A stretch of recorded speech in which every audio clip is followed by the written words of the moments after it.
Good afternoon. It's Wednesday, and it's not the Champions League. It is not the Coppa Italia. It's Parma. What's going on? These weekday games. Thanks for joining in, because I know it's hard for a lot of you. At least the time change has not happened here in North America quite yet. So it's at a little bit easier of a time for us North Americans. An hour later for a few more days. But in any case, it is what it is. We're here to watch it all, catch it all. But before we do that, everyone, please go down below, hit the like button, hit the subscribe button. Get in all those details there, like the Instagram, the Twitter, the Discord. We have a QR code for the Discord as well. Bring that up right here. You can scan that, get it right in. The conversation's good. So I do this every so often. I feel like I should do it today. I'm going to get my Discord up here. I'll show you what it's all about, because I think some of you don't know what it is. So just quickly here it is. Here is the Dives Discord. This is just where I post the YouTube videos, of course, but we can go into general. You know, we got all the updates from today, some Ballon d'Or stuff, of course. We got all the news. We got just the nonsense. We got our predictions. We got our motorsports, F1, gaming, pets, everything. We got it all. It's just where we do things. It's where the community hangs out. Just down below, that's Juve Cornercast. We're all doing it, guys. So join in. All right, let's get into it then. Move on from all that nonsense of liking and subscribing. I hope you have. If not, I mean, it's never too late. But let's get into the starting lineups before we jump right into this guy. All right. So I don't know if you guys feel the same, these like random Wednesday games, if it feels different to you as opposed to like working up throughout the weekend, like waking up on Sunday morning, looking forward to it. I don't know, different feeling. It feels a little bit different for me, especially when you have to work and then come home. Just a different feeling. Different feeling altogether. But here we go. We are at home. We have Di Gregorio in net, Cabal, Danilo, Gatti, Cambiaso. So Danilo starting again. Should he be? Should he? What do you guys think? A couple bad days. Hey, Dan Davenport's coming. How's it going, Dan? Makes you wonder. I feel like this might just be confidence building. If Mota says no, support him, keep on putting him in. He's got this. Maybe that is what he needs. Everyone wanted Kalulu. What do you think about it? I don't know. Most people are surprised, just judging by the reactions on social media, in the Discord as well. We'll see. But moving into the midfield, we have Thuram and Locatelli. Then up top, we have Weah, McKennie, Conceição, and Vlahovic, of course, because we don't have any other strikers.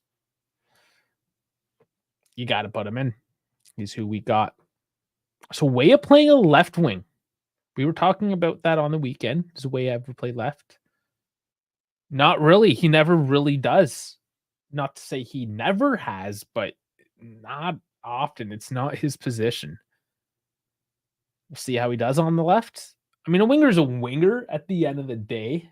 More or less, you should be able to figure out. I get footedness, inverting, stuff like that. Like, what do you get yourself in a position, a scoring position anyways, in which you're on the right foot, your dominant foot, where you can affect the play in that manner. We'll see if there's a change up.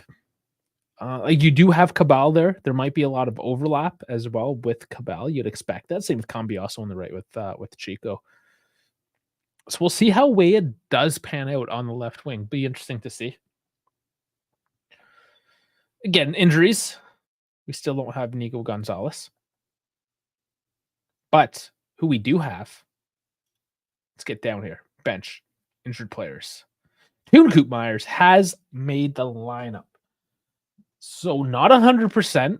That's why he's not starting. He's probably going to be put in if We need. If things are getting bad and we need to put him in. If we're up 2-0 cruising, I don't see him coming on, honestly. You still have Adrits and Yildiz who can play that position. And of note, McKennie is in that position today. It's what I wanted to see on Sunday. Didn't get. But I think he can do that position. Not ideal. I just think of who we have in our depth charts and our system, the tactics, everything put together. McKennie can fill that role. You get the chance. Again, we'll see how that pans out today. But let's move on to Parma here for a sec. You got Suzuki in net. Koulibaly with the C. Left back, Barlow, Hainaut, and Del Prato along the back. You have Bernabe and Chieta in the midfield. Up top, you have Mahela, Shom, and Mann, and Bonnie as the striker. So, again, a 4-2-3-1. This is the meta of the 24-25 season. Hands down. It's in FC 25 as well. It's in real life. It's everywhere. Everyone's doing it. It's the cool kid in school. You know, it's interesting because just last year and the year prior, but just last year, it was the 5-3-2. Everyone was doing it. And we're talking about, oh, it's the same against the same. And you get a lot of these deadlock type games because the systems, when the same, when set up similarly, can cancel each other out. Will that be one of those? Will today be one of those days where it just gets canceled out? At home, that should be an advantage. But this year, home record has not been the greatest. It's where we're getting most of our ties, getting most of our wins there on the road. A lot of like little minor storylines like this as they play out, we'll really see. That being said, though, predictions, guys, get yours in. I want to hear them. I want to see what you guys have to say about it. But I'm going to go with the 2-0. I feel a bit positive. I feel like we know how to shoot all of a sudden after 4 goals on the weekend. It's Parma, and I hate this because it always bites me in the ass. Oh, it's Parma. We should, we got him. It's Parma. It doesn't matter. It's Serie A. It's the top tier. Nobody knows what's going to happen here. All right, we got some anthem. Let's turn on some volume here. What's going on here? Just saw a hot blonde singing on the screen, so I had to, divert my attention for a second. Drink some Rubius tea. Rubius, that name. It's always a funny one, right? Rubius? One of those teas. Stadium looking nice tonight. It's a later game, I suppose. It's nighttime. The days are short. It's a nighttime game under the lights, which, I mean, for the Alliance, it's all about the light show. Reminds me, I don't know if anybody listens or has seen Tool, rock band, all about the lights. Cool experience, definitely. Well, I don't know if they're still touring. They're old. It's like the 2000s, way back in the day. Yeah, they were all about the light show as well. Definitely adds to the atmosphere. All right, they're coming out of the locker room. They're the anti-chamber. I don't know what you would call this area, but if you've been to the stadium, just outside the locker rooms, there's like another like holding area. Then you go up the stairs into the tunnel. That's where they're at, anyways. The tunnel. They're in the tunnel area, or it's through the tunnel up some stairs, a couple steps. All right, time check 3:41. Okay, so we got 4 minutes to go. Let's get into a little more. So let's look at our bench. Bench a little bit bigger today. A little bit, not a whole bunch. Of note, Javier Gil or Gil. It's Spanish. I know they do the G slightly different. I know I messed that up. But just promoted from the Primavera this year into the next gen. And just to add some depth, we're not going to see him. Barring something crazy here, we're not going to see him. Like both Gatti and Danilo would have to get injured, you know? So yeah, I don't know if he's coming on. Because you still have Ruhi and Savona as well. Kalulu, of course, as the defenders that are going to come on way before this kid. But I mean, good for him. He's impressed Mota enough to make the first team appearance.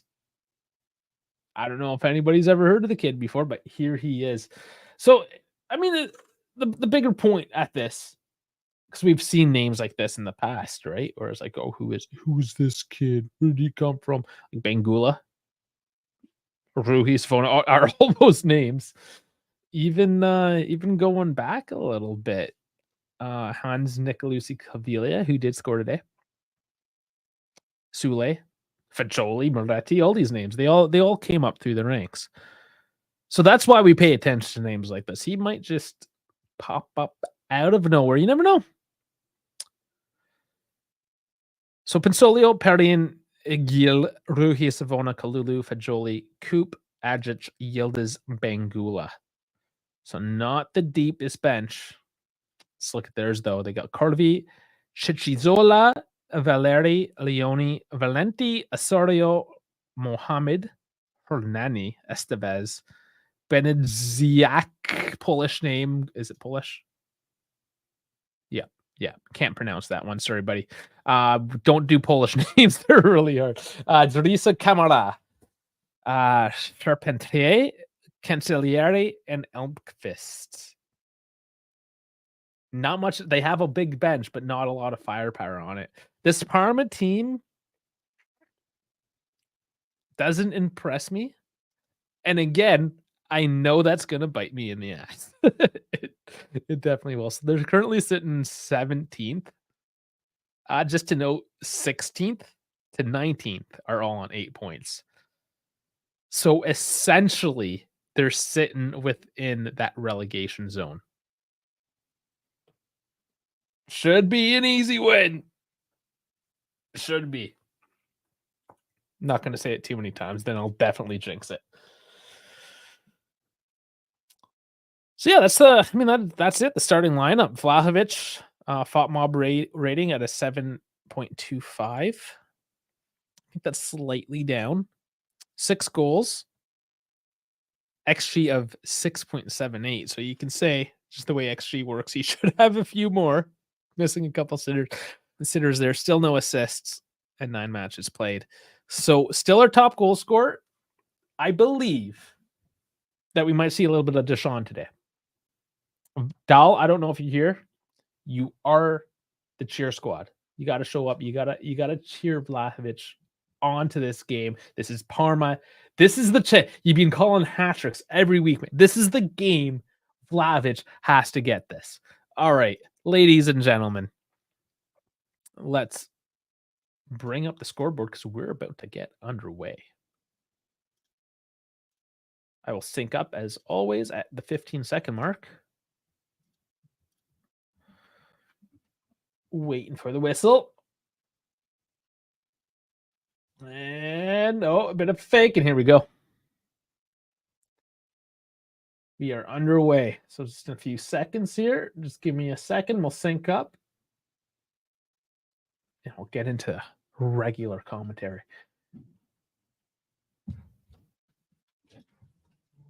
Okay, there we go. We are synced. So let's do this. So giving up early, back to Parma now. Yeah, nothing fancy. That's the problem, right? You don't want to miss anything. But when a game starts, so many things go off, and it's like, no, leave me alone. Leave me alone. So no crazy news last minute anyways. Here is Gatti. And Danilo. Looking for some more solidity today. We do play Udinese again on Saturday. And then we turn around, play midweek in the Champions League. So here's Danilo looking for a long pass. Decent. Here is way on the left. Looking at him. Mr. Switcher up today. He tends to play well with his American counterpart of McKenny, who's playing up top there in the 10 role today. So maybe you see some interchange. And there is Way again, cutting in, taking the pressure off and switching to Conceição. Doesn't make it though.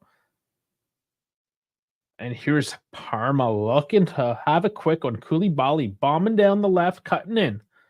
Finds a through pass. And that was on target. That was actually a nice little pass into the box. And Bonnie not getting enough on it. Very much onside, judging by this replay.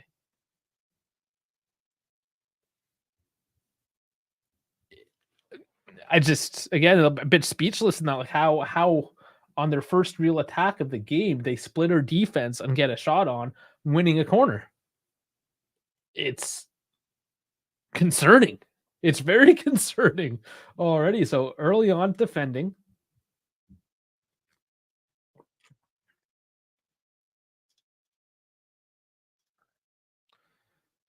And cross taken short. And they're going to cycle it to the right side. And a deep cross into the box. And it's in the back of the net. And Parma are up 1-0. It looked like nothing was really going to happen. Like it was one of those floaters, 50-50. Balls in the air. No challenge. Del Prato just steps in. Heads it in. No big deal. And Parma's up 1-0. 3 minutes in. Just like that. So it's going to be one of those days. Yeah, nice cross into the box. Weah loses. Oh, man. Okay. So I mean,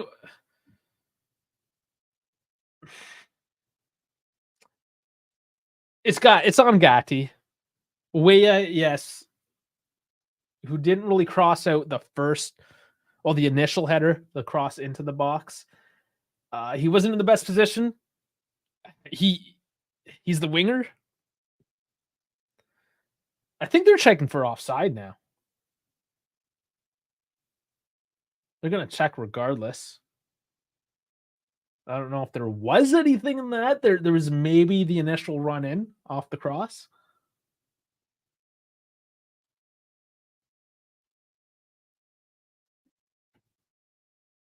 Yeah, and we play on. So it does stand. It was, I'm sure in 10 minutes or so, they'll show us the replay, but it's onside.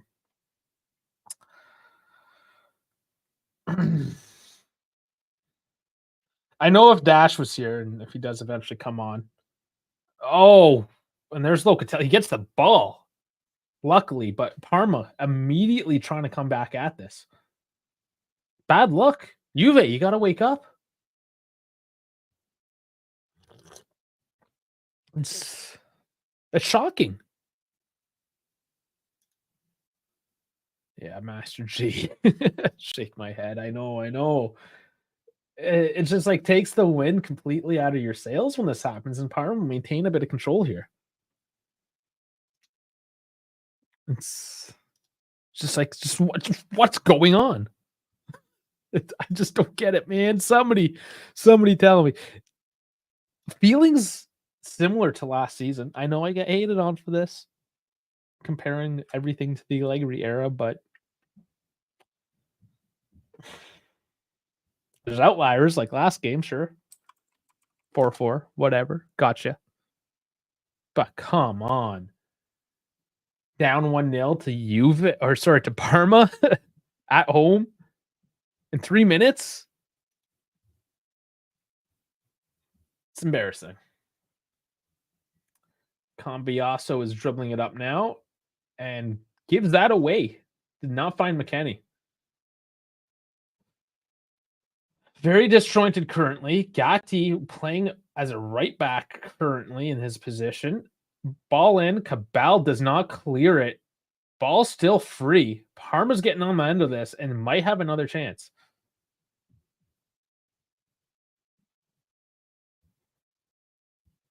Working it a little bit, trying to find some space. Danilo does clean that up to Di Gregorio. But giving too much space. Cambiasso dribbling up again. Hopefully he does better. Drops it off to McKennie this time instead of forward. He's got Chico on the right. They just need to settle in a little bit here. They don't need to rush a play. As they're letting up again and almost losing the ball. Gatti dribbling in, though. Nice step over. Loses his man. Crosses in and not enough juice on it to make it past the line. And Suzuki will collect and goal kick. Goalkeeper's ball. But it's one of these games again now where Gatti is the guy stepping forward. Gil, sure, he missed his mark. That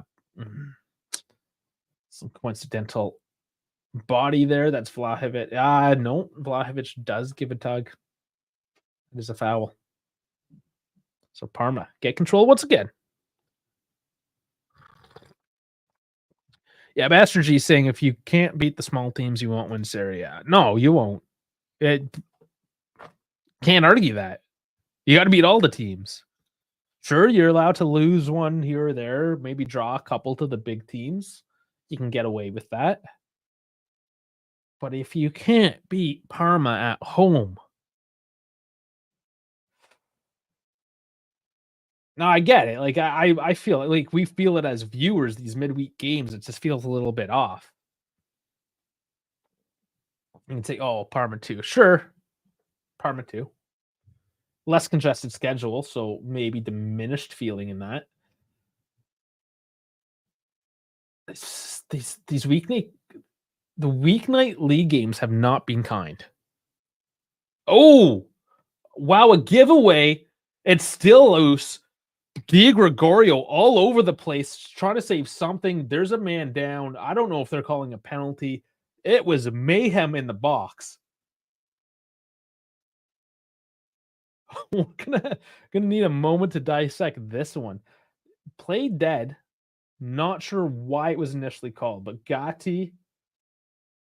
Oh, it was out of play. Out of play. Wow. I don't even know how to really explain what happened after that if you're not watching, but a loose ball in the box, dived out by Di Gregorio, another loose ball, causing him to dive out once again. The whistle finally went at that point, but it was looking sketchy. Master G thinks we need 2 defenders in January and a striker. I don't know if we're getting 2. It's just Danilo has not been what we need him to be. And Gatti is unfortunately one of those guys that he needs a strong defender beside him because he does take risks. And that's not a knock against him. You need a profile like that, but you need that profile to be matched up with a Bremer, of course. Yeah, huge loss, Bremer, of course. Here's Parma, defused by Cabal that time over the top, not working out. Aguicio saying is not even about the defenders, it's the concentration. That is a giveaway in the middle of the box. Yeah, okay, but Chico here on the right, bit of space. Let's come back to that. That's just chopped away. And a corner. All right. Chico lining up for it, winning his own corner.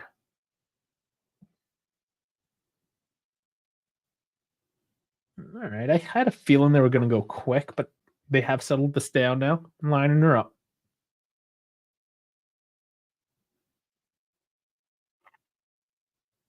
Del Prato and Vlahovic haven't tussled the refs in here to talk. And the Hainat as well, getting some talking too. Referee, by the way, Luca Zufferli. Crosses in. And it's out for a throw. Good initial clearance. Chico throws it into Weah. He was collapsing on the right side with them.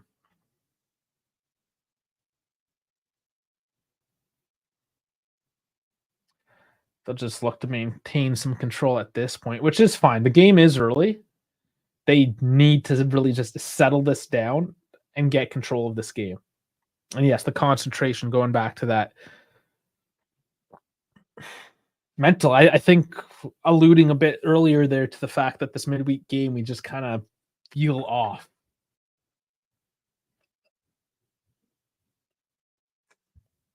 Yeah, it's not going to be just one thing at the end of the day, right? Concentration, defenders not ideal, not optimally set up. All right, McKennie and Chico linking up on the right side. And Boban, I see your message there. I'm going to get to you in a second, but thanks for joining in. How's it going, buddy? I just want to see what happens in this play here. Don't want to divert attention as Danilo's giving it. And we'll step up and goes through Cabal. You have way out on the left side. Curling it. Send McKennie and oh my God. So close. McKennie gets the shot on, big rebound, and a look like Vlahovic just like scooped underneath it, trying to get something on the volley to no avail. Nice little fake by Cabal to let the ball go through his legs initially. Good cross by Weah. McKennie gets the head on. Decent placement. He went low and not in the corner, kind of between the corner and the goalkeeper. But the keeper he pushed himself. Well done by the keeper, actually, looking back at that. Hey, buddy, no worries. I can bet 5-2 final score. Okay. Finn, you're always very positive, man. I hope that would be a fun one. That's just saying Danilo hit his downfall. He's done much like Cuadrado, Sandro, etc. Time to let him go. I see a theme in that lineup. All Brazilian defenders, perhaps. Yeah, it's interesting. Will Bremer have that downfall too once he hits his 30s? Or is he just different? He is definitely different. He's not your stereotypical Brazilian footballer. But he is out for the season, and we don't know how he will recover, how he's going to come back either. So, I mean, the concerns are real. Let's focus on the here and now. We don't have them. We got Danilo and Gatti. They're going to have to hold the line. This very shaky line. But Gatti currently giving it up to Loca and Thuram. Open on the left. Way is cutting in now. And, puts it into the box. Toe out, and it's corner. Even though Parma is protesting, I thought that was pretty clear. Maybe an offside they were calling. So Weah was actually looking for Vlahovic there. I don't think he was going to make it.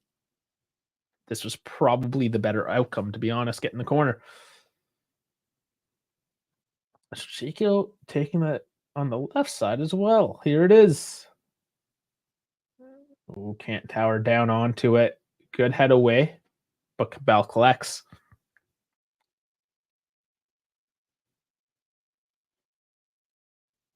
Weah does well to get off the pressure.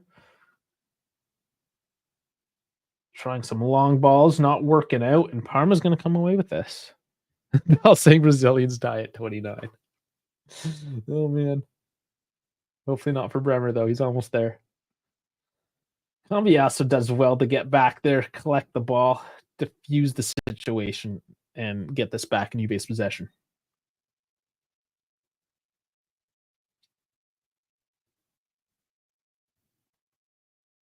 I really question that. So they just showed the score, the Serie A thing, and underneath the hashtag Stop Piracy. First of all, who's actually hashtagging that? Stop Piracy. Second of all, if you're watching a pirated stream and you see that, is that going to change your mind? Oh, Cambiasso finding Chico, bit of space, stepping over. What's he do with it? Going deep, puts it in, and cleared out off the line. But Nice Danilo running back in and stealing it, getting the play going again. And here's Chico again. Cambiasso. Chico. And wins the corner.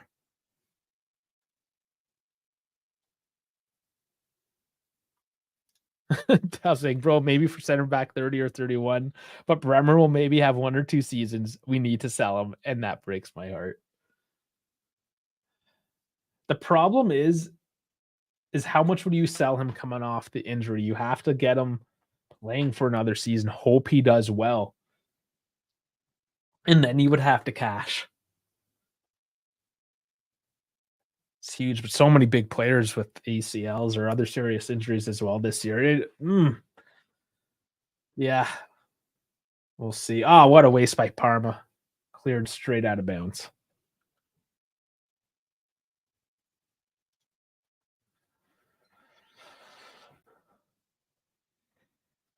So we'll restart a play. Cambiasso. Ooh, and he gives it away again. That's 2 giveaways by Cambiasso today. Not looking good. Danilo trying to mark his man.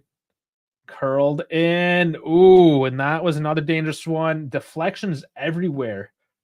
Any of those could be on target. Any of those could be in the back of the net. Lucky, however, it goes out of bounds. Oh, man. It's just... And even Danilo there, I know I'm watching the replay at slow-mo, but he's still kind of slow to react. Another short corner.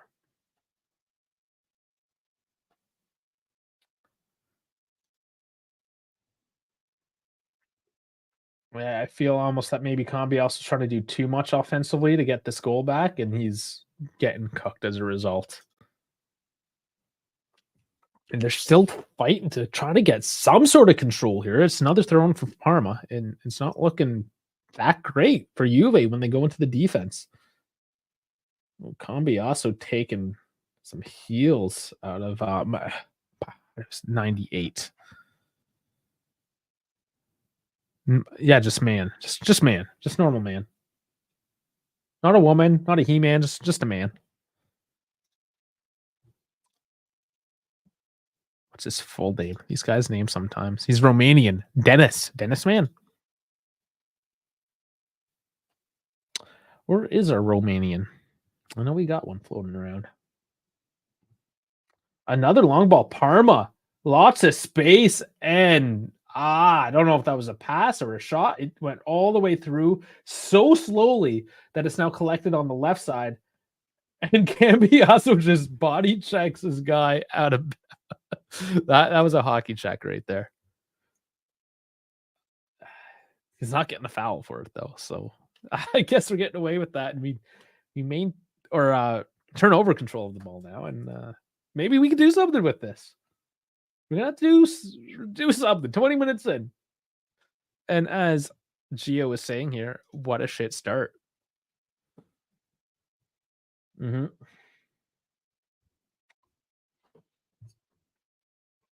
We're all in it together, right? What a shit start. Anyways, what's going on, Dave? Well, just spending my Wednesday evening watching the shit show. Here we go. I'm not finding Chico. Too heavy, though, and Koulibaly puts it out of bounds. At least we get the ball back. But this is what happens, right? When you go down, you start chasing the game, you start making mistakes.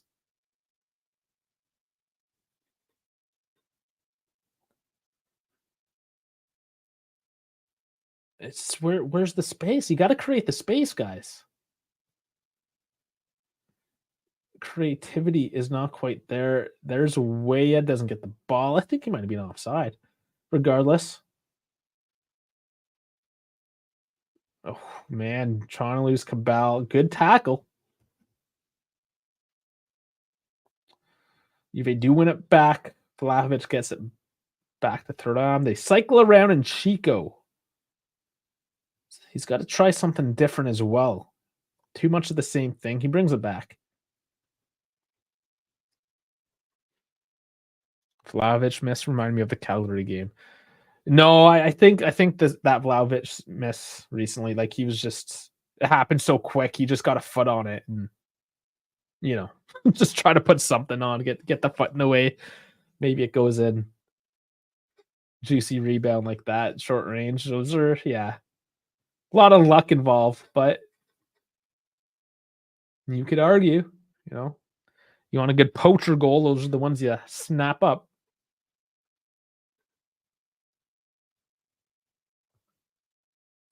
Oh, what are you guys doing? Loke against Vlahovic, who just pushes it forward away. We somehow do maintain the ball before we give it away once more, before winning it back. And it's gotten super sloppy. Danilo's calling for calm.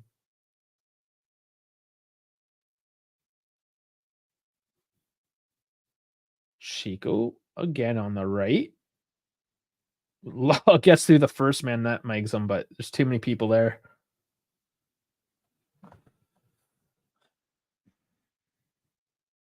Oh, Cabal stops up man in his tracks, turns it around, get some pace on this. Come on. And Weah doesn't find a hole to run through.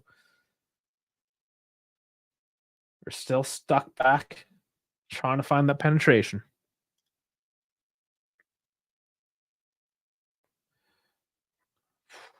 Giving the ball away a lot. We do recover. And now it's a foul free kick for Parma.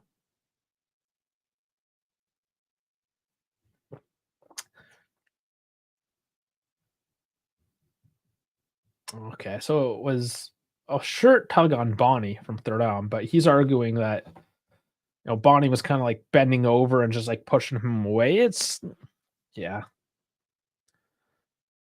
I might have let that one just kind of let them fight that one out, especially after Cambiasso body checked the dude. You'd think that would be okay, but it's not. Parma here. Their long ball outlets are actually working pretty well. Cambiasso gets a foot, though, and pushes this back downrange, but too heavy and out of bounds. They got to find the link up. Honestly, it just feels like they're trying too hard. They're rushing it a little bit too much. You just got to calm that down. Just get the passes linked up. Make your runs too, though. It's like they're caught between a rock and a hard place. Like, do I run or do I just pass it right away? Like Parma, and it's the frustrating thing. Their outlet balls are decent, but their midfield, like they're not strong on the ball. They're getting bodied off the ball. We're winning it back, but we're not maintaining that control. We're just kind of shoving it back forward, losing it, and then we go again.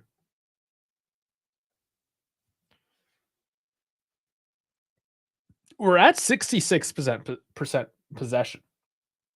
And that's kind of the scary thing because all our good possession is happening defensively.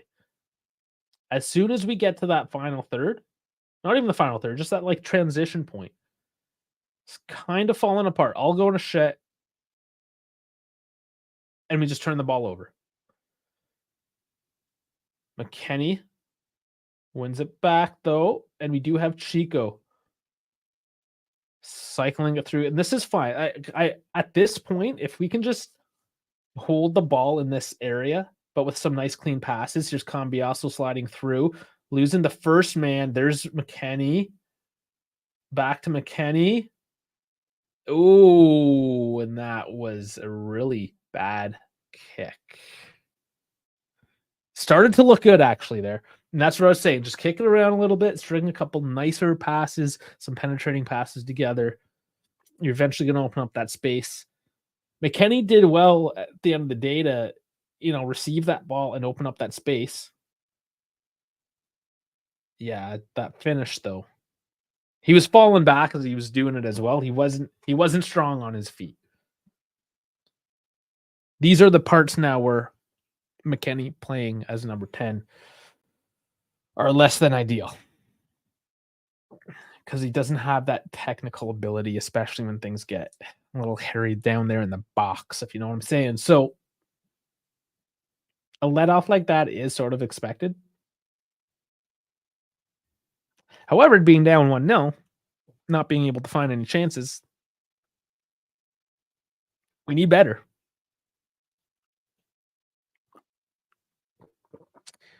He does offer a little bit more strength as opposed to say a Yildiz or an Adžić if they were to go into that role. More physicality, which is honestly probably more important in this league. Trying to break open the offense and create space for Vlahovic. Oh, and here's Parma. And another let off as it raises up. Missed tackle leads to another opportunity for Parma.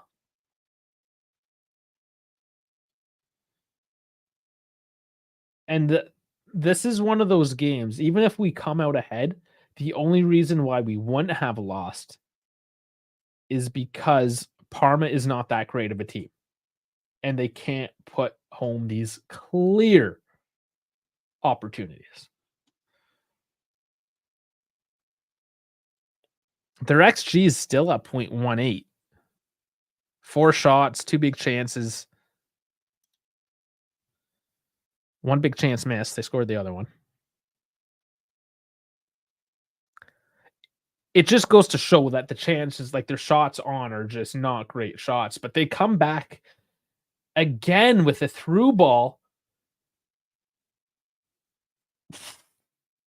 It made it all the way to Gatti before he cleared it out. But again, finding space, getting in dangerous spots, and making me lose my fucking mind.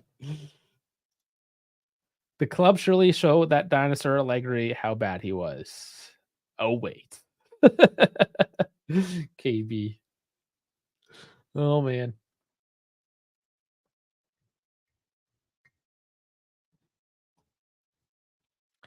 I'm going to leave all the yelling to Dash. You know what's coming. It's coming hard. It's coming right at you. Dave, you're probably going to hear from today. See what he has to say about it. But opportunities or situations like this, I more so become like I'm speechless that it gets so bad.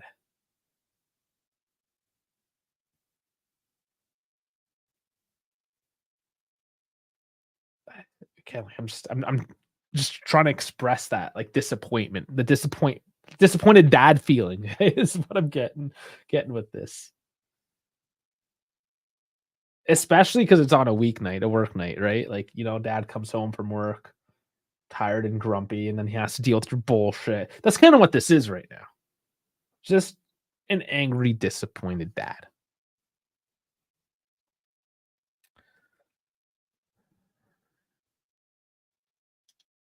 Three competitions, Mota will be scraping the bottom of the barrel for players. Well, he already is.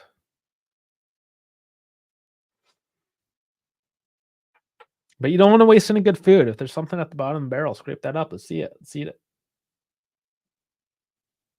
I'm going to have to. We are working this right side more. Oh, what another giveaway. They get it back again. Cambiasso gives it away and wins it back. This is an opportunity. Chico. Oh, another bad shot. Oh, it was a deflection, so it is a corner. Oh, just last second. Yeah, toe came in. Taken quick to Weah. Who then crosses that, and that's in the back of the net. Was that an own goal? Who did that go off of? Or was it Big Mac? Finally, I'm taken by surprise with a Juve goal where I think nothing's going to happen. And here we go. Weston McKennie playing the number 10 role. Does what's that? The wizard dude. Harry Potter. He did the Harry Potter. Okay,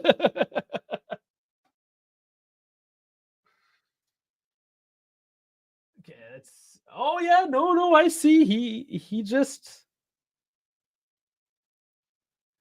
okay. So let's break this down. Vlahovic actually pulls the defenders off McKennie. Vlahovic drew 2 guys, and it went just right on McKennie's head. He didn't even have to jump for that one.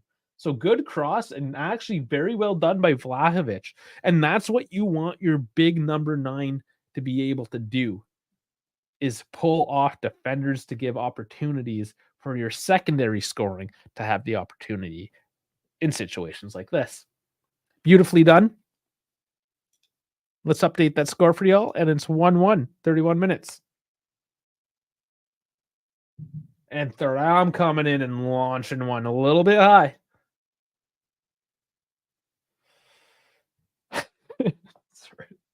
Churro coming in with the Murica. And that was actually fed from Vlahovic there on that quick break. Are we turning on? Is it time? Let's do this. Feel a little bit better now, 1-1. If we went into the half down, definitely a lot more concerned. If we go into the half 1-1, we can say, all right, it's a 0-0 game, 45 minutes. Let's go. But scrambling now to track back here, and they do get a foul. Not surprised. They're getting a little choppy there because Parma does break out pretty quick. It's Locatelli coming in to support Cabal. Gets a little bit too much.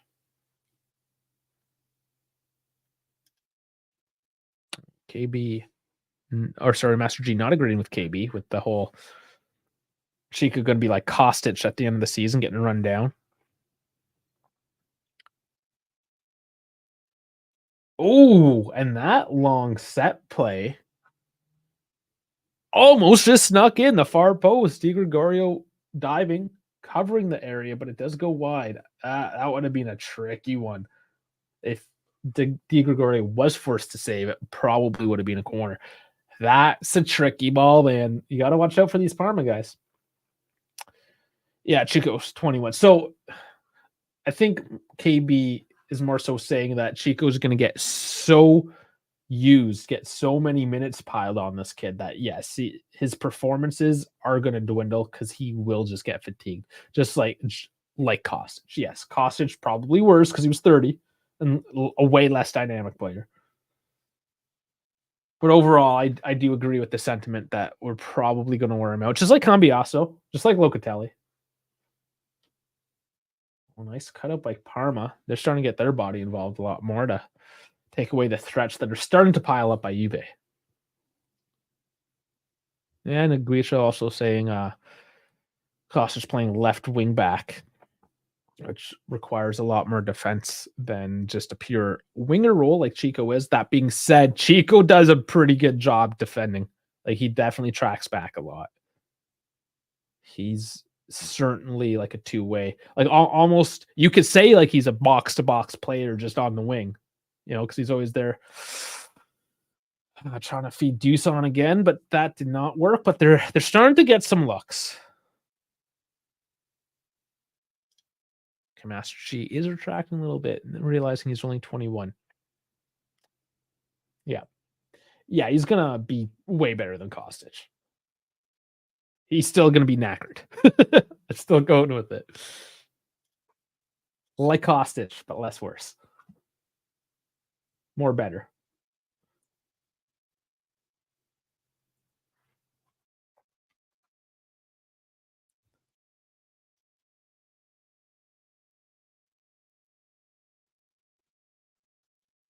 Good press again by Parma, forcing the clearance. There, and see Chico right there just getting down and dirty. He puts a lot of effort in both phases of play.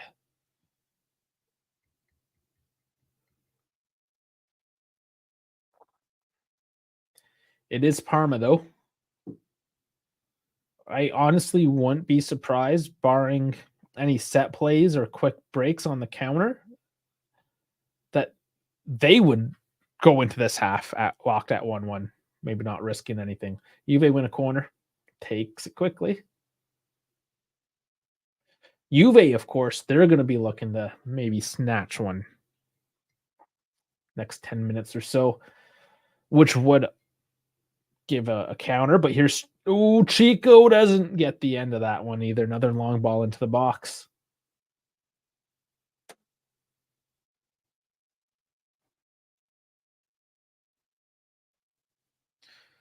Master G seeing Chico's my favorite player on the roster right now. Love the kid's heart and hustle. I'd have to agree. He might be my favorite right now as well.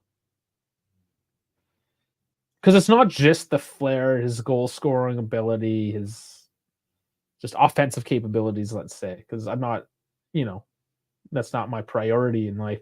Thuram not finding the through pass. But it's the grinta. And especially when you have a small skilled guy like that that's willing to get down and dirty and show that grinta as well and really be that two-way player. Oh, and now he's launched into space. Does he get at the end? And he can't.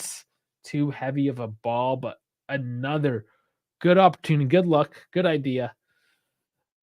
Execution not there. Yeah, no, again, he can, just like Master G saying, he can create goals for himself and others. Yes, and that's the thing. He will just pull a goal out of thin air, and he also will just open it up, feed his teammates. No, and that's important. Knows when he needs to shoot, knows when he needs to pass. That's hard for a lot of players. We see it all the time, right? And the commentators always pulling back and saying, "Oh, shuttle look to the left there." Parma's got another long ball. Danilo too slow to get on it. Di Gregorio now out of position, trying to chase it down. Ball goes wide. And that ball pulled back and shot straight through the back of the net. Because our defense was once again in complete shambles. 38 minutes. And I mean, I called it. Short of just like a counterattack launching long, like this is the game plan against us. So Cambiasso again misses that header. It's just pushed forward and then wide. Di Gregorio out of position. Where's the marking? Where's the... This is so tough. No coverage. Everyone collapsed down into the left side and left everything else open. Like that. This is rookie shit. This is bullshit. Man, this is rough.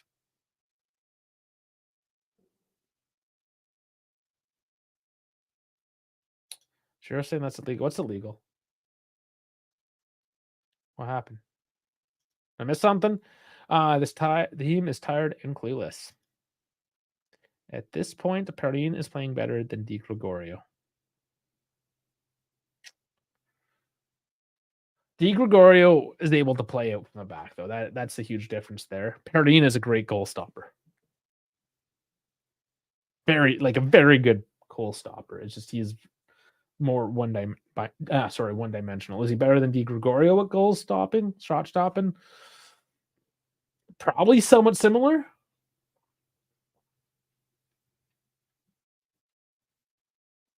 All right, Juve.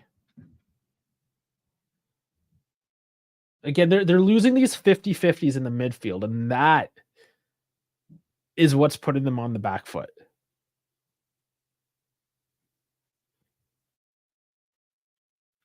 Oh, wait, it's offside. That's why it's called back. KB doesn't see what's so good about Di Gregorio. He's a solid all-rounder. It's really what it is.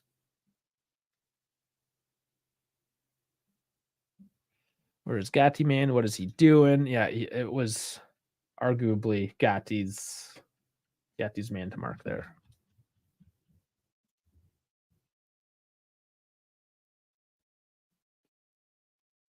Chiro saying Perrine played against Palermo Dybala. Mind blown. Yeah, it's been been a long time. Danilo's fault, no fucking pace. Yeah, that was part of it too. Is Danilo had zero pace to stop that attack in the first place. So one factor of that whole passage of play.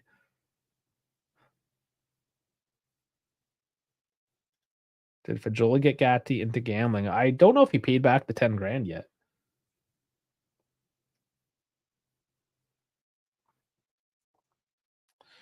And Master J saying this disheartening. We used to be unstoppable at home, and now Parma is scoring 2 goals before halftime.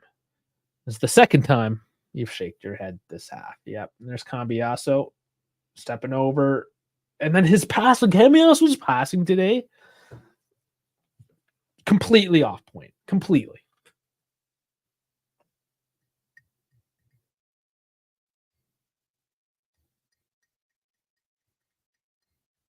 See, now I feel like shit again now. We should not be losing this game at any point.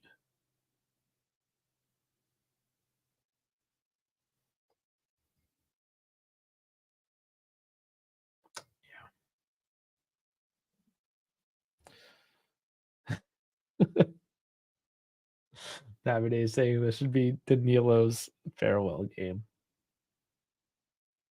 The love is lost. Master G saying Cambiaso was lost. Danilo's lost. Gatti's a bit lost.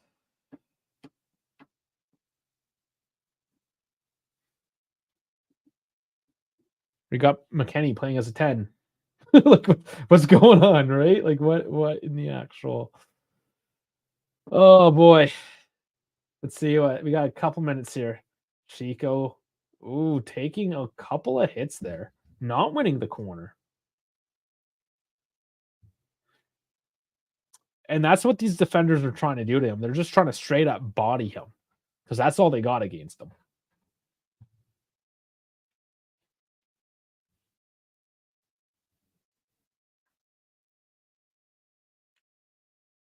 Yeah, showing it again. Cambiaso loses the header. Danilo's too slow. Gatti doesn't cover back. Like, he was tracking his man, and then, oh, I see. I don't know how much I do want to put that on Gatti. He was between two minds as two defenders were rushing in. He went to cover the one that was central instead of the one that was going far post. Yeah. That's a little rough. That is a little rough to put completely on Gatti in that situation. You had to make a decision. Oh, come on, Vlahovic. You don't need to one-touch that. Calm this ball down. Let's sort this shit out and get after it. After seeing what Conte is doing at Napoli at this point, do you think Motta was the right choice instead of Conte? That is such a hard question, man. Conte comes with a lot of baggage. Here's Thuram with a feed from McKennie. What's he doing with it? It's a corner. It must have taken another huge deflection there because that was a very funny looking ball coming off his feet.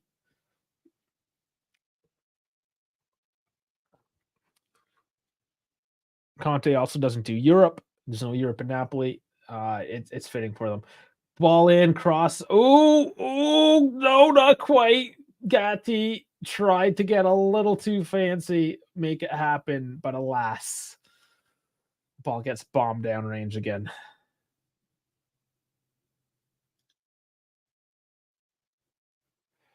Thou saying Lord Danilo, he single-handedly ruined our team chemistry. You're throwing a lot on the man. Like, you make me want to get into the defensive right now. I don't necessarily need to be defending Danilo currently. Don't feel like I should be, but man, you're going hard at him. Oh my god. And then Parma, last chance here. Nobody covering on the left. Luckily, that was just a bad pass. And that's the half. That's the half. We're down 2-1. What in the actual F, guys? Like, what are we watching today? Coop is likely to come on, at which point we don't know because he's still wearing. And they must be really impressed that this was like a 3D modeled chest protector. It's 2024 Italy. The newspapers need to chill out on custom made carbon fiber chest pieces. It's been a thing for decades. Like just chill out. There's a lot of money in the Juve health system thrown around. Not that big a deal, but that is what he's wearing. Lukaku and McTominay come in with Conte and the clear cup ceiling. I'd rather not have Conte. Just like Allegri again. I think you meant clear cut. They have a clear cut ceiling. Yeah, laughing at Gatti scissor kick there. Yeah. Never go back. That's part of it too. It's a lot to do with the club philosophy. Going back to this whole Conte thing, right? We might as well talk about it a little bit. Ignore the fact that we're losing to Parma at the halftime show. Yeah. Club philosophy on multiple levels. Not in line with what Conte would offer. Don't want to like super dive deep into it. On paper, if you're looking at just straight paper stats, Conte, yes, I think you definitely look at somebody like Conte. There was an article today yelling at Milan. It's probably Semper Milan, their website. Upset that Milan didn't go for Conte. So clearly, the man is a phenomenal coach, especially when only having to worry about the league. That's not our situation. Again, like just with Napoli, I think it works very well for Napoli. It's a very specific kind of put together situation there. It's like Conte is very Napoli. Anyways, he's from that area. He's from the south. It just works. Boyan saying we can't lose faith in Motta, but given the invested money, I'm getting a bit irritated. Yeah, it's irritation. Dude, WTF is going on with their defense. Parma has so much room. This is pathetic defensive display. I'm just here to confirm my biases through your comments. I mean, we invest 200 mil to have more ball possession than Allegri. Let the frustration out, everyone. Let's go. Yeah, Conte not getting cups. Oh, there's Jack. Man, oh man, Danilo is Parma's gift that keeps on giving. Team looks depleted. Mm-hmm. Yeah, there's a whole just aura essence that is completely missing from the team today. Saying Conte's great for the league, but has clear ceilings, a lot of baggage. Yeah, pretty much same thing. Was always the Parma Anthony here was always going to be a transition year in my opinion. But oh man, if Parma weren't so mid, we would be seeing records broken by the halftime whistle. They're worse than mid though. Is kind of the issue here. Super mid, super low tier. Okay, let's do it. Let's do the FOP mob. Let's see what the numbers say. And let's shake our head a couple more times. Why don't we? Okay, so possession, 65%. I mean, not bad. This is what we're doing. We are controlling. You know what? I take that back. Because this is one of those bullshit numbers. What does it matter what we do with the ball if everything we do with the ball is in our defensive zone? And as soon as we try to transition into an offensive phase, we completely shit the bed. Sure, it's nice to have 65%. What does that mean? What does it mean? We're down 2-1 at the half to Parma. XG of 1 to their 0.37. Now that tells a story. That story is we probably should have capitalized on 1 or 2 more of those shots. And that Parma is just being gifted goals right now. Total shots 9-6. Again, we have more shots. Big chances 3-2. We have more big chances. Big chances missed 2 to their 1. Passes 285 at 89%. They're 143 at 84%. So not the greatest passing either. And it's that forward passing into the offensive phase that's really screwing us over right now. Fouls committed 5-0 because we're desperate and we're slow and we're tracking back, trying to catch their long balls. That's where all those fouls are coming from. But we have one more corners 4-2. And that's thank you to Chico just dribbling down low, making all the magic happen down on that flank. So that's the quick summary, really. Looking at the stats, it's one of these tricky ones. You have to be very careful how you do look at the stats, because the one that ultimately matters this time is the scoreline of 2-1. And you would think that would be for Juve in this situation, but it's absolutely not. So the stats don't tell the whole story. Let's get back into some of the comments here. Bremer, come back. That's more so just a plead for help. I always had a soft spot for Parma, so I'll say they're mid, but duly noted. Yeah, they're relegation. We're getting killed on aerial duels. Okay, let's pull that one up, because you were right. The aerial duels cannot be good. I don't like to super dive into these things. Aerial duels, yeah, 2-6. There it is. Successful dribbles. Now that actually tells a story there. Successful dribbles, 86% to their 0.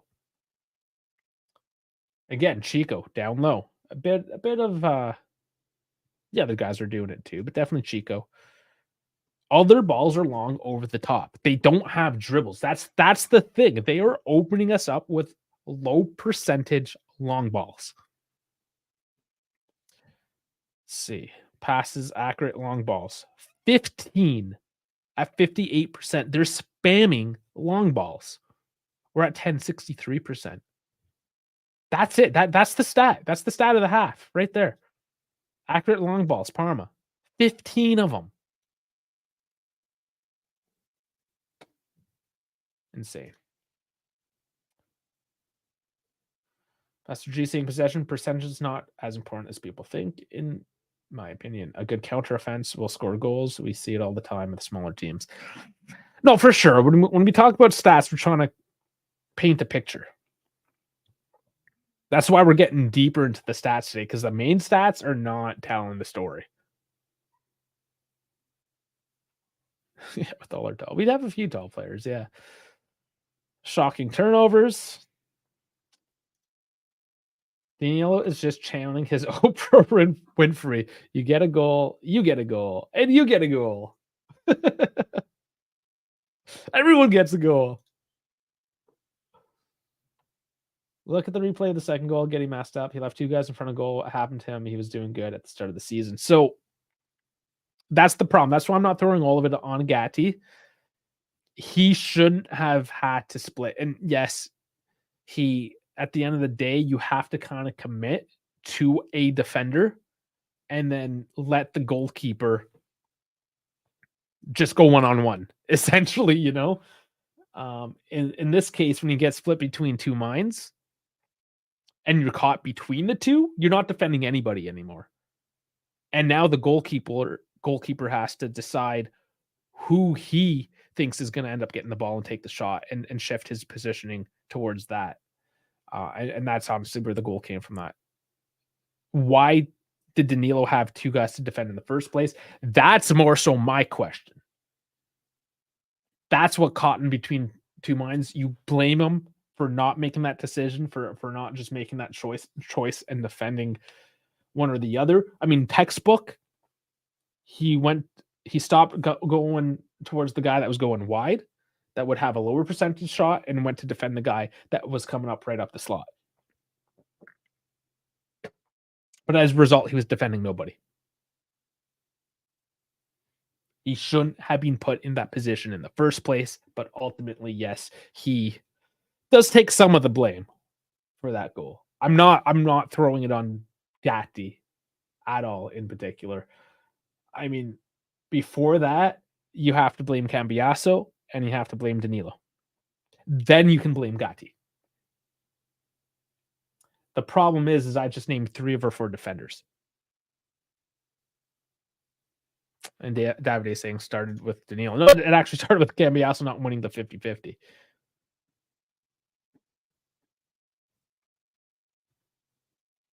Then it was Danilo being slow and washed. I'm sorry, man. It just you hate to see a player that had an otherwise great career, especially with your own team, captain. A lot of love between the two. It's disheartening to say the least. Stuff up started with Danilo, bro. Stuff up. Same thing. Okay, sorry. Yeah. I'm still I'm still sticking with kind of blaming Cambiaso initially. And if you go back further in the tape, I'm sure we can find somebody else to blame as well. It's a team mistake. Danilo maybe a little bit more than it was bad. The whole thing was bad. That's saying at this point, I'd rather Savona or Brugge play center back than Danilo. The Brazilian drop off is so crazy. I've never seen any other nationality be world class and then just die like the Brazilians. I mean, I don't want to just like straight up and hate on a whole nation. It's probably a bit of bias to that. It might be true. Kaká, Neymar, Casemiro, Ronaldo, Ronaldinho, Mike. Yeah, I mean, there's a lot of evidence. I'm just trying not to like hate on a whole country. Loca CB any day over Danilo. Danilo was never world class. I'm sorry. No, I don't think he was. He just wasn't this bad.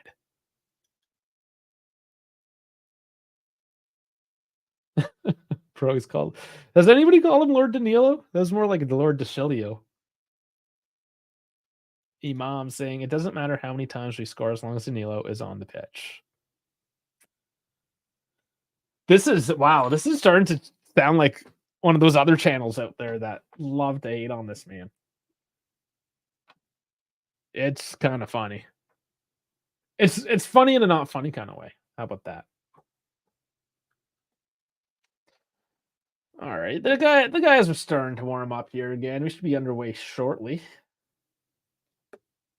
Sooner the better, so we can start talking about not Danilo. Hopefully, Ronaldinho's done before 28. Jeez. I'm not hating on Brazilians, but they peak young and get progressively shit like the English. Mince Green? KB, yeah. He's got it right there. Because they love to hate Danilo. I don't love hating him. I don't want to hate him. I mean, I don't hate him as a person. But it's hard to defend him. Listen, when someone is clearly shit, I don't care about feelings. Sandro was class for us, but his drop off was crazy too. The problem, again, is more club-based in the sense that we never got a proper backup for Sandro until like it was too late. He was done. Now we have Kalulu. We actually have another option. We technically still own Rugani.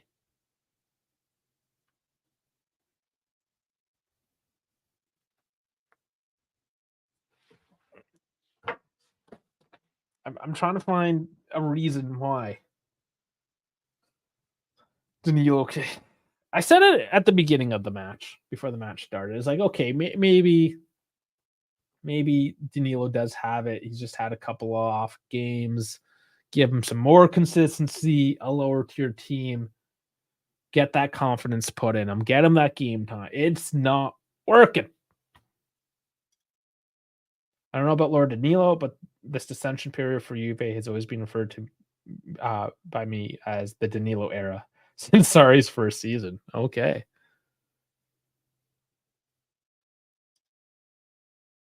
Sandro's miles better than Danilo ever was. Danilo was mid at best. Sandro was top 5 wingback in his prime.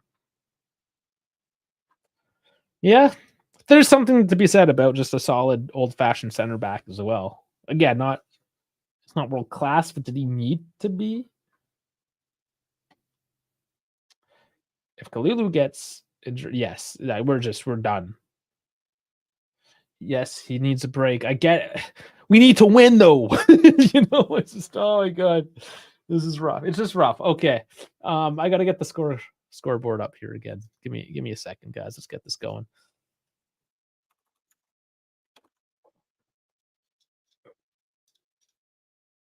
Go into scoreboard mode here.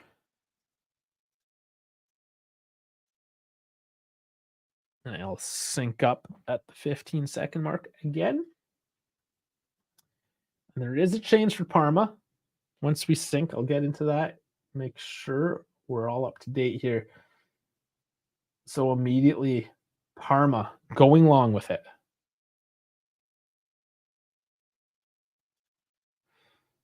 And we are synced. Okay, and let's see if I can quickly get the change for you. Keita is out and Hermione is in.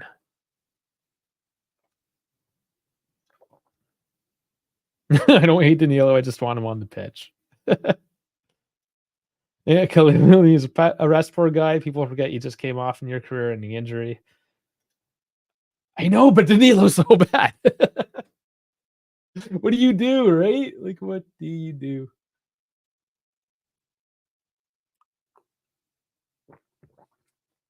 Yeah, just saying Danilo last season was good. This season, not so much. No, it's true. Another giveaway. And I want to know how many giveaways Vlahovic has this game. And he gets the yellow card for that. Wow.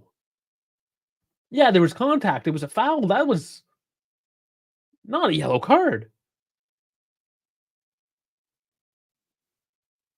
Yeah, he immediately pulled, like he touched his shoulder and immediately pulled back, knowing that he can't do that. And he gets a yellow card for it. That was super soft.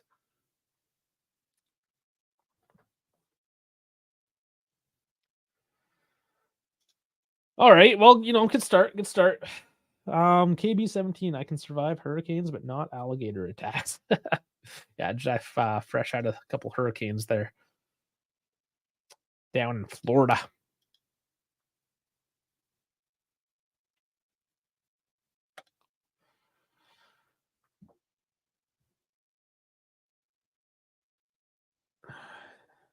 Oh, and nice by Chico. Doesn't cut out enough. Parma still on the attack.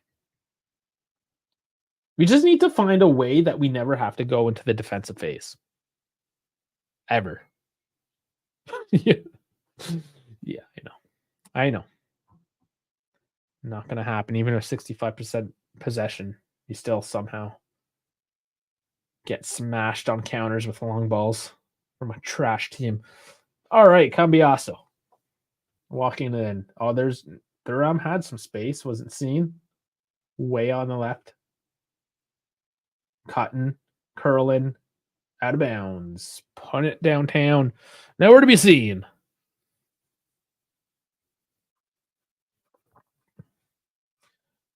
Well, he has an interesting one too, because he can smash him in the back of the net, just not very regularly.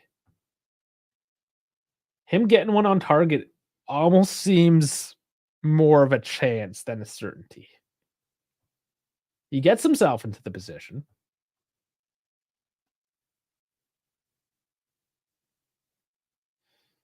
KB is going hard on all the new YouTube emoticons.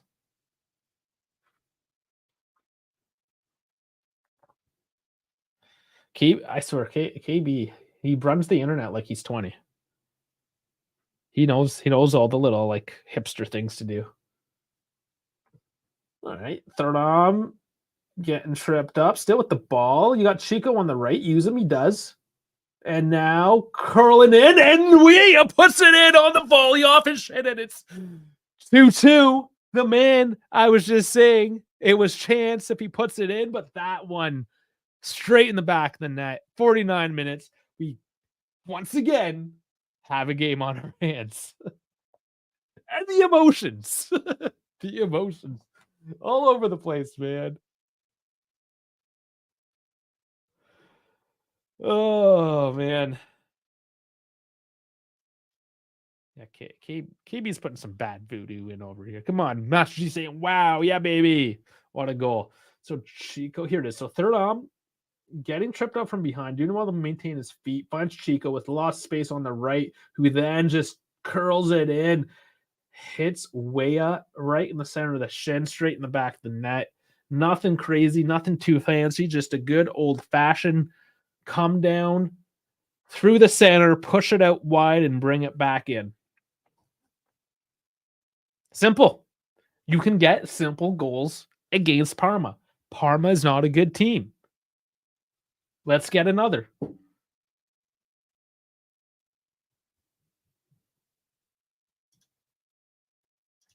And of course, it is Chico there with the creativity.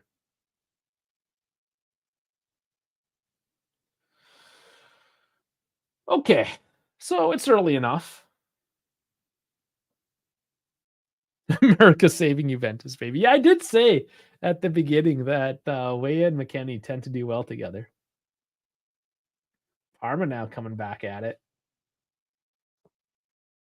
They're not going to want to lose the game after getting 2 against Juve.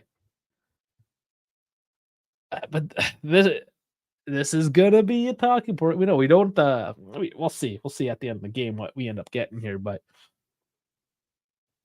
we went from barely able to score, but letting absolutely nothing in. Now we're leaky AF, but we can score.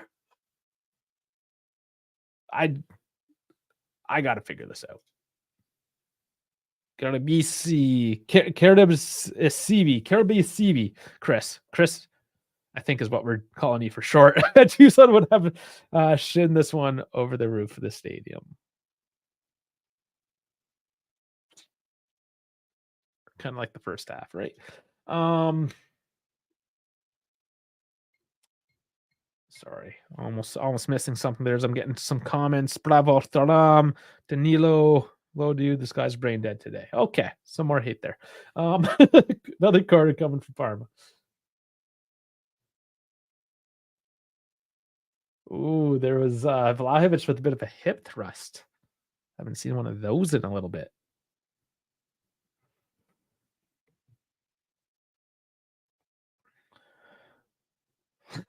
Elon's thanking America.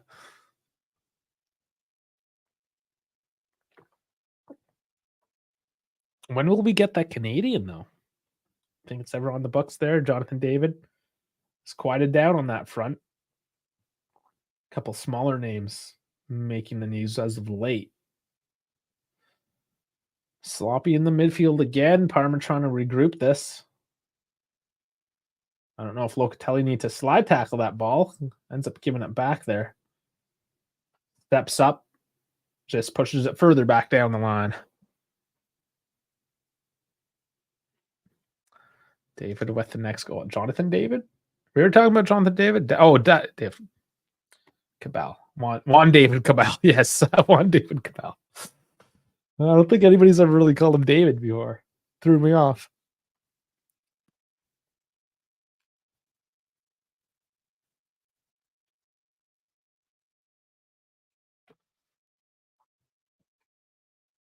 Parma a little more tentative at the moment.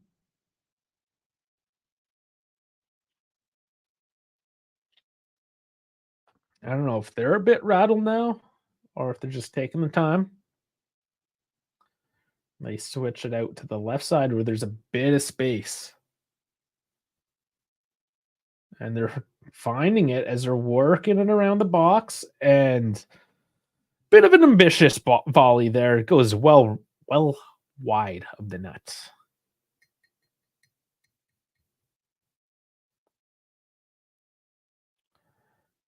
Goal kick now for Di Gregorio. And now it's Juve's turn to Maybe squirrel another one in. Is it asking too much?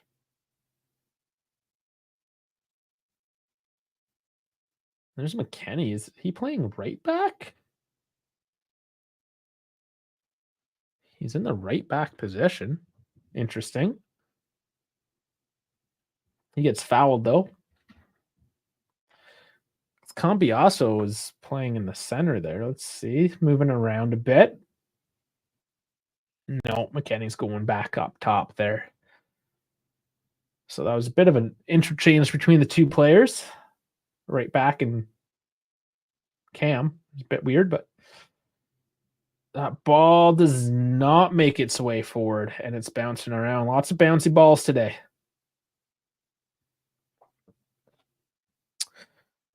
It's Halloween tomorrow. I don't know if everyone out there celebrates the Halloween. I don't personally care much for it. Especially since when all the trick-or-treaters are coming, we'll be doing a show tomorrow. So if you're not super into the whole Halloween thing, or you do it a little bit later, or maybe you do it on the weekend, we'll be here live, post-gaming, whatever happens here. Getting no, it's not. It's Thursday. It's not a call-in show. It's just a normal show. It's just our normal show tomorrow with Dave and Dash. 5:30 Eastern. Chico giving it long, lots of space. I'm surprised we're giving him that much of it. Trying to find some friends. Finds Cambiasso, who gives it back. Chico curling it in again, and that was close by Vlahovic. Body on him, taking his balance off, but that ball headed, skimming the top netting. Decent look again.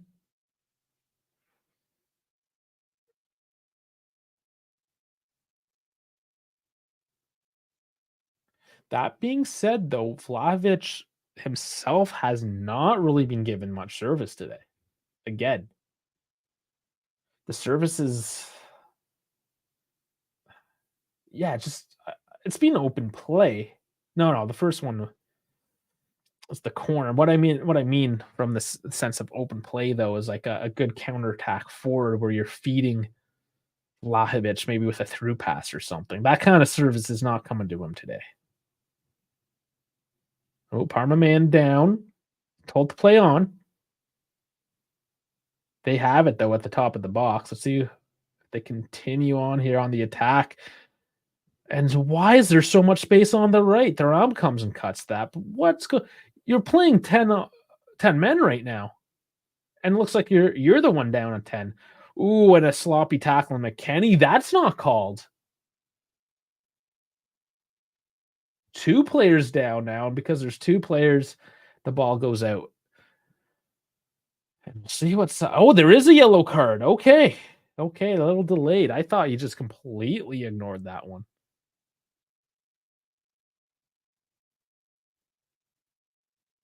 And Conceição gets one. Okay, let's see what happened here on the replay. So, looked like it was a play on, even though it was a yellow.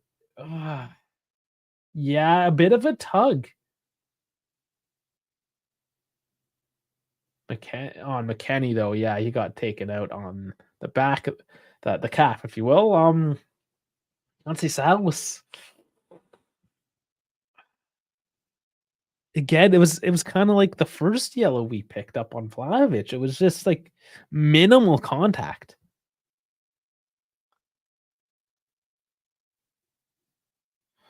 Okay, so things are switching up now. We got some changes. We'll see how this lines up. Cambiasso coming off. Yildiz coming on. Savona coming on. And way off. I see Cabal off. So maybe Cambiasso did not come off. Okay. He fools us. He comes in for a drink and stuff at substitutions, and we think he's coming off when he's not. So we'll just confirm here what we got.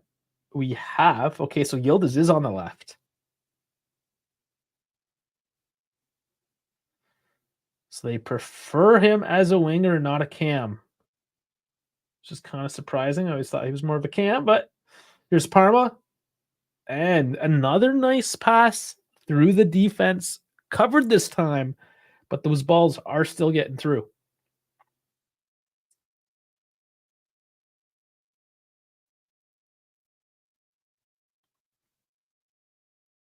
Ooh, trying some interchange on the right. McKennie can't control.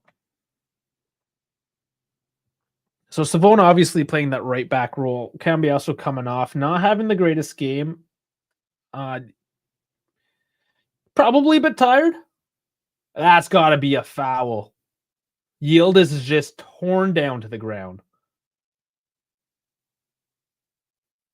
Hurting his shoulder. There is no call on that. When you're giving yellow cards for love taps, and then you let that go, it really makes me question your integrity there, ref, that nobody's ever heard of. Nobody. You want to be a somebody? You don't want to be a somebody. Nice feed. Vlahovic is a yawn. We don't know. And the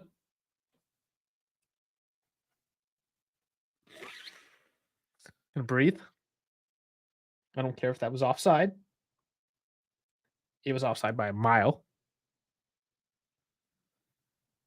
But we've always said that even if you're offside and you come through one-on-one to the goalie, my man, you gotta put it on net at the very least. And that was, I don't know. It went to Mars. It went somewhere. It went somewhere not here. It's gone. She gone. Went to orbit. Like, not even close. All right, so 60 minutes down. Not my favorite game in the world, not gonna lie. I actually enjoyed myself that 4-4 against Inter. That was fun. But 2-2 to Parma is not fun.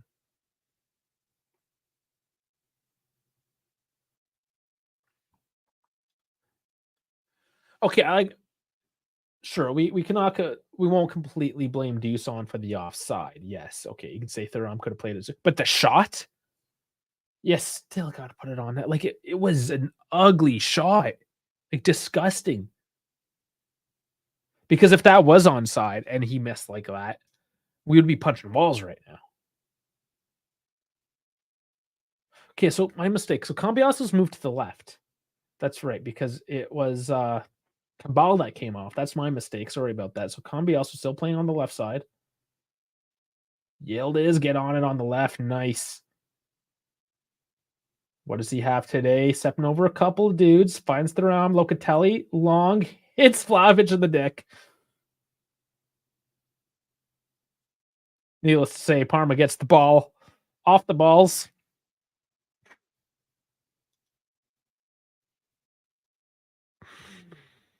I don't know, man. It's just, it's getting kind of funny.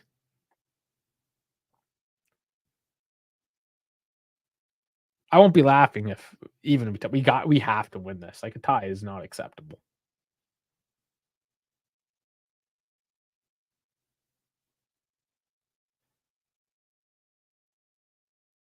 Okay, now McKennie is working out right. Chico doing his thing.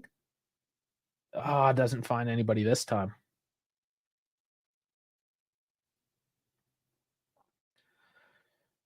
Oh, Danilo got to the ball first this time. He slid down getting there. He looks knackered. Danilo's knackered. Put on that new kid nobody's heard of. Gil, put that guy on. See what he's, at least he can run, right? Right? That's all we need is some dude to run, get to the ball first. Literally, that would solve our defensive problems right now with how Parma's playing. Yildiz back to Cambiaso. Thuram. Cambiaso. Work it, baby. Work it. Bring it deep. Back to Gatti. Savona. Chico.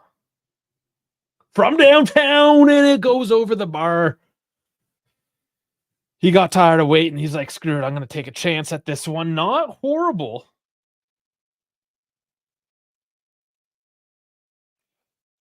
Maybe off by a foot. Going far top corner. Not bad. Parma collapsing down into a low block, not giving any space there, and Chico just trying to force it. It's fine taking a shot or two like that as well, letting the defense know that, hey, we're not afraid to do long range shots. Your low block is not safe, and we will attack from the outside. So 1-2 of those. Hey, one might even go in. But it does get the defense opening up a little bit as they need to defend high and low.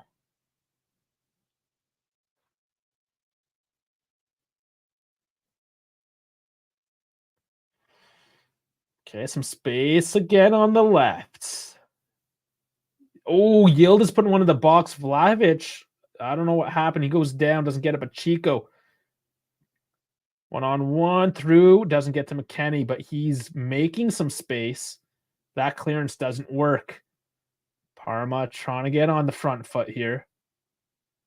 Now, again, see, Danilo does a bit of a body check there, and no call. So hands no good. Body check's good. Yield is changing the pace a little bit, but goes back to the defense. Yildiz has done pretty decent. Savona, Vlahovic again with a heavy touch and out of bounds. Good afternoon. Hey. Look who showed up still wearing his Hertha Berlin. Dude, I just arrived home, honestly, took 2 apples and went upstairs into my streaming room. Yeah. Well, what do you want me to tell you other than it's all Danilo's fault? So I was half watching the first 5 minutes while I was driving, and the first goal for Parma happened, and I saw how bad that was defensively, and I immediately closed my browser. No, I'm not watching because I will get angry and I will endanger other people while driving. Well, I wanted you to show up angry, so you have the right respect for this game. Damn, is it that bad? It's not great. Oh, man. Not the greatest. But they're working it now. Oh, guts to the rear of Thuram's feet, and he can only bring it back to the defense. And they're going to have to try again. Let's go for one of these long shots. As long as Locatelli doesn't deuce on in the dick again. So how were the other goals? I saw, like I said, just the first one. Oh, Mac almost gets on that one.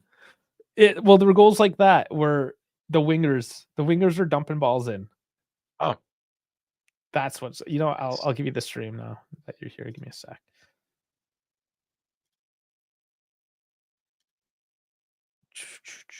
Where is that? Okay, there you go. You got my feed. Corner, though. Yep. So first goal off the corner. Second goal was a cross. So crossing in seems to be working. And it almost just worked. And here's another one. It goes up and over.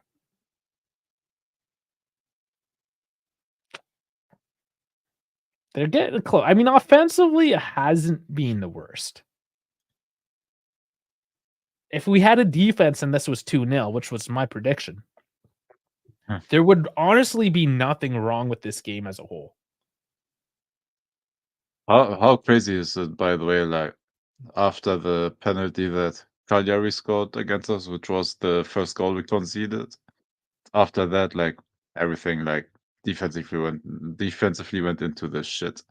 Wow. Like, the 4 goals against Inter. Do we blame Bremer? Like, it's not so much that it's Bremer not being here as it is our depth is not good enough, particularly with Danilo, right? Like Danilo, man, we sounded like BZ there at halftime. The amount of hate towards Danilo, it was bad. Like just from the chat, from everyone, people are not enjoying it. Well, was it on the first goal as well? Because I only saw who was it? Where missed a weird like aerial duel, And then Gotti, like God knows why, was behind the You have to break it down. There's a lot ball. going on there. There was a lot. We're just blaming Danilo at this point. Damn. All right. That wasn't not Danilo's fault. And he's slow. That's really what the problem is that Parma's game plan right now is dump it long, over the top, chase it down. You're going to beat Danilo. Get to the ball first. And they have been. Danilo cannot keep up to the pace of this game anymore. Yeah, it's evidently, a weakness they can exploit. Well, they know it's like when you're playing dodgeball and you see the fat kid on the other team and you just start with the ball. Yep. By the way, that was Yield is working, and not he and he dribbled himself. And sorry for my voice being that I screamed my Coop Minus is back. Yes, so I knew it. I said if we were up 2-0, we'll see Coop. But if we're in a situation such as this one, here it is. So by the way, was that McKennie's like first goal in the last 2 years? Or the last 2 seasons? I think it was. I think you might be right. That's huge. Yeah, it's been a long time, like 1.25 seasons, I guess. Not bad. Almost 1.5 seasons. Last year he nearly scored a sit and Vlahovic took it away from him. Yes, Where Vlahovic scored, there was one of that. And I think he hasn't scored like last season and this season at all. Oh yeah, he had bad luck last year with that. But Coop is on now. McKennie gets subbed off. Let's see what we get from big old Coop. First game back after a month. Leipzig was the last match.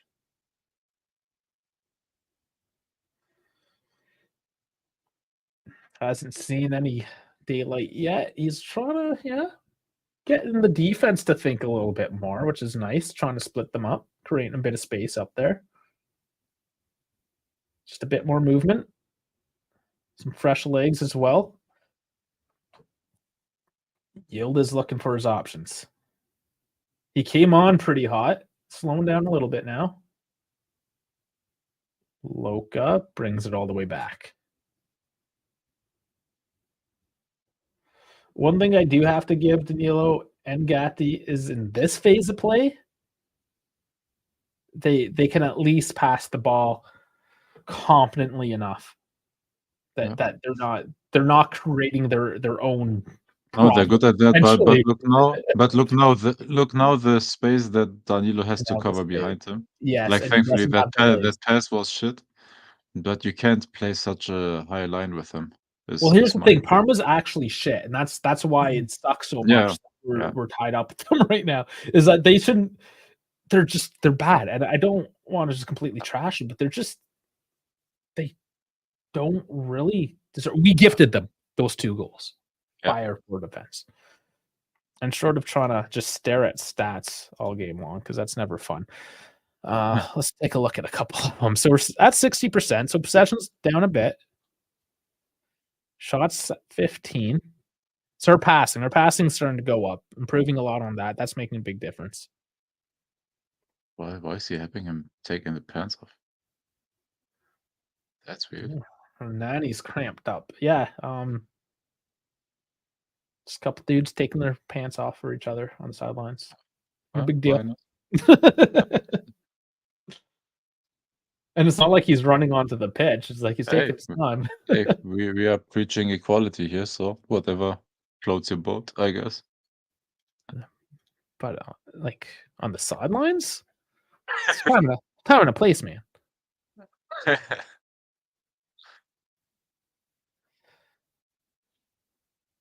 So that is Hernani coming off.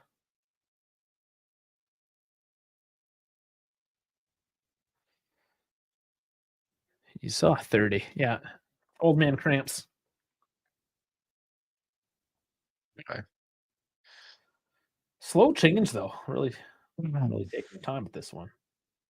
But time wasting, perhaps.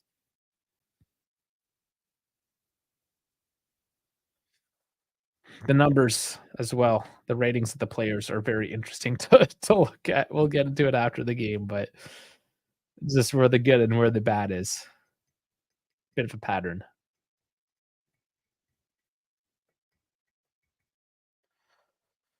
Okay, so Suzuki gets the ball back and get underway again.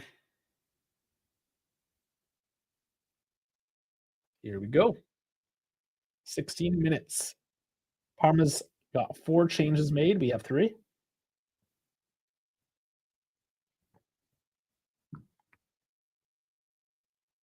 Another sloppy ball. The game is degrading a little bit here with the substitutions and the break and play, which is what Parma's going to want to come away with a point. I'm hoping at least that we kind of force a mistake with pressing them. Yeah, like that, for example. But of course, So Parma play it a has bit been full of pick up. mistakes, but again, we've just made worse mistakes. Yeah. Yeah, that was a nice opening pass. Coop, Vlahovic can't settle, gives it back to Coop. Back to Coop. Come on, come on. Crossing in and not quite an old goal. It does dribble out wide. And Parma now on the back foot, and Del Parto is not happy with that. He doesn't believe the ball should have even came in the first place. But I mean, this is what we want. Just get them around a little bit. We got a corner. We can start cranking down that screw. Just one more goal. 15 minutes. Here it is. Good shape. Punched out. Thought he might be able to catch that, honestly, but it's a punch and we maintain control.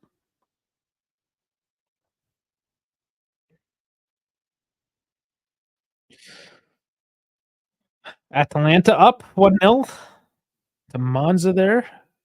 Bologna beating Cagliari away. Lecce winning against Hellas of Verona.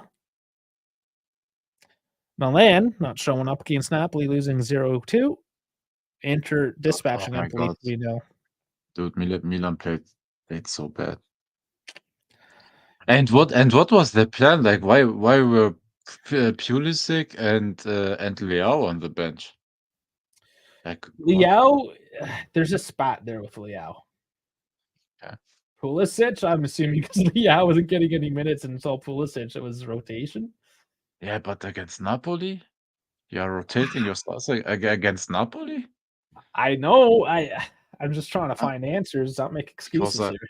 I didn't read anything. Like, of course, I'm not following Milan that much, so I don't know if he had a knock or something like that. But I didn't read anything about an injury or something like. That's why I don't get it, honestly. But I don't care. Do what you want, Milan. Well, Milan definitely not having the greatest of times right now. But hey, it could be worse. He could be Roma. Yeah, we don't try to stoop down to those levels.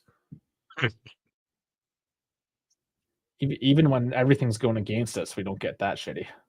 Oh yeah, no, absolutely not. Go, giving it on the right, curls it in, punched away as it deflects. Coop is going to get on this one. Very nice, Savona. Loca's been calling the ball a lot today, just sitting there. He wants to smash one from downtown. There's Loca to Yildiz. Too far behind him, can't control.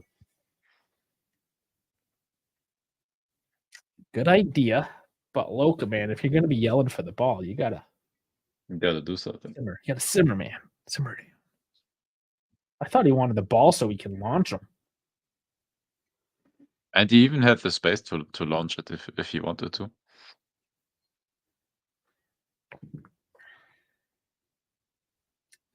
So both Americans on the board, both Americans on the bench.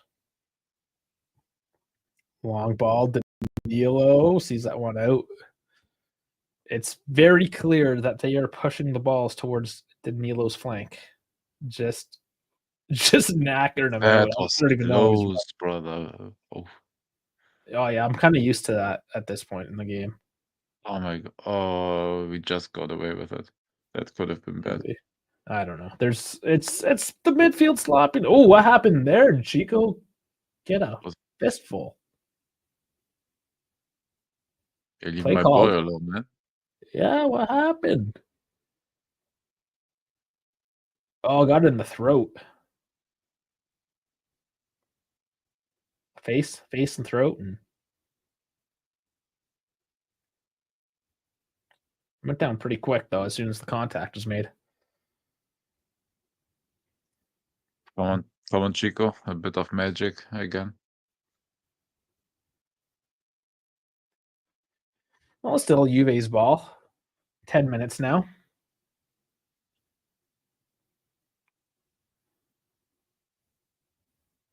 Find us the magic. And these should be the easy games. Got Udinese on the weekend, right? You can start racking up these points and keeping in the Scudetto race. Nice. Danilo finds Thuram. Yildiz. Oh, and it's cut out of his feet just in time. Parma clear it down the field. Danilo gets a foot in to keep it spicy. But Parma working their way out of this. Oh, and the long ball in. Oh, and Danilo, Gatti, good defense. I said it, guys. There's some decent defense on that play. Yeah.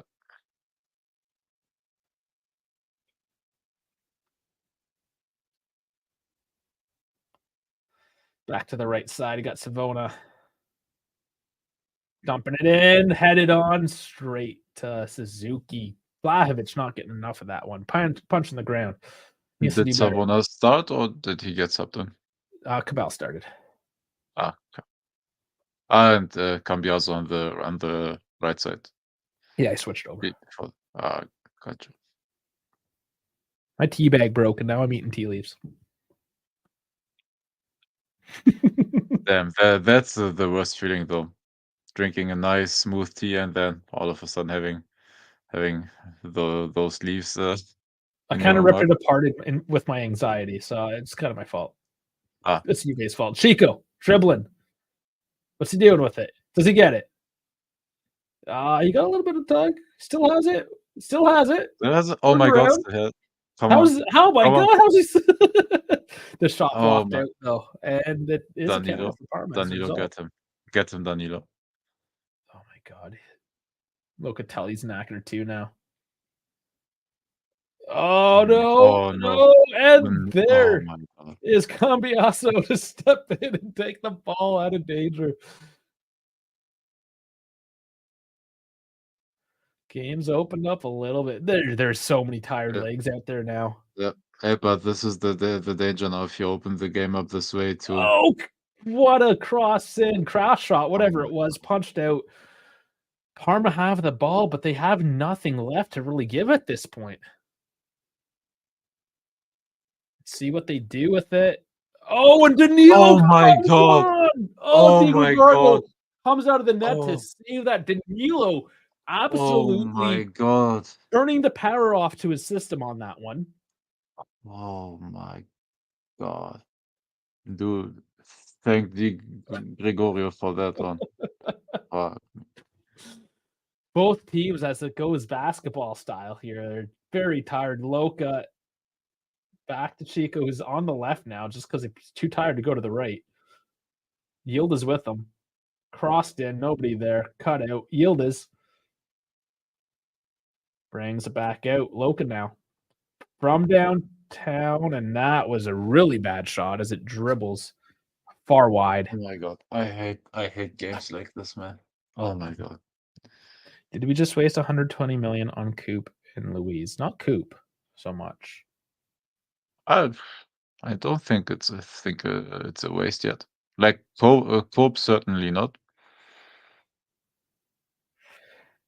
Yeah, Now, both Louise, both of them honestly, like both didn't play a lot, but it's too early to say something like that. Like it's a little too give early. them still their time to feel themselves like into the team and everything. Fajoli coming on for Thuram. Should be another change. Is he only doing 4 subs again? Hold up. But yeah, Luis, and that's the thing. It's like, oh, we wasted 60 million on him. Okay, like maybe he wasn't worth 60, and there was a bit of a deal there. We have to remember with Illing and Sule. Yes. Not Sule. Who was the other one? Yes. Bernachea. Anyways, Barnett, no, it was. Hans. Which one? Which one am I missing? Hold It's up. not Hans. Barnett went to Valencia. It was Illing Jr. and why am I forgetting? Oh, so, chat, help us out. But the two of them, so it was like 22 million there. So it was really Yeah. like 38 million in a sense. I know that's not really how the numbers work, but they kind of do. You can say we overpaid. He is not. Oh, bad. was it Barrenetxea and they loaned him out to Valencia? Oh, maybe that's what it was.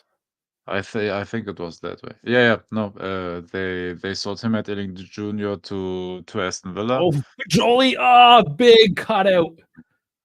Yeah. Fajoli was gonna go for that one, and of course that's Prince's counter.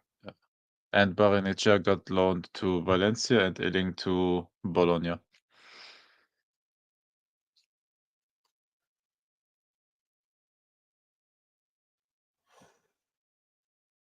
Five minutes.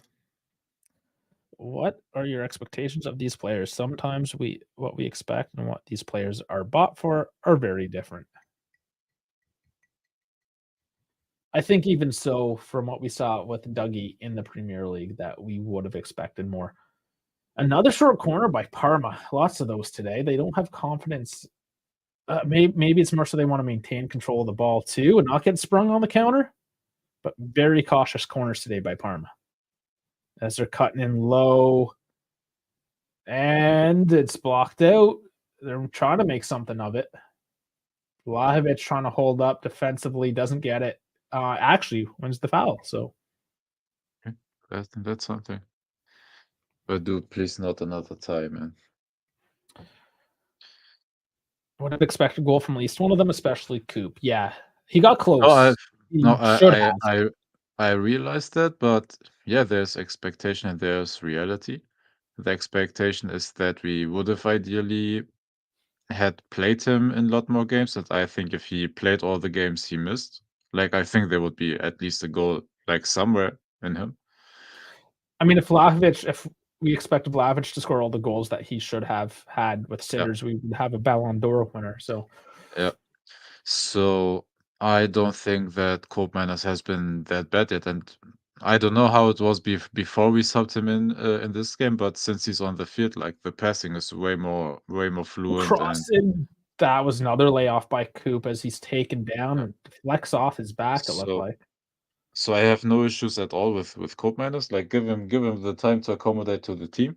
I don't think he has to accommodate to the league at least, and that's what Douglas Luiz, I think, like what his problems are, the different tempo, the physicality. Like he needs to get used to everything, and then he will be good again. Like he is great at teams that try to keep possession, that try to press. Like he has honestly like endless energy. He can press you the whole game.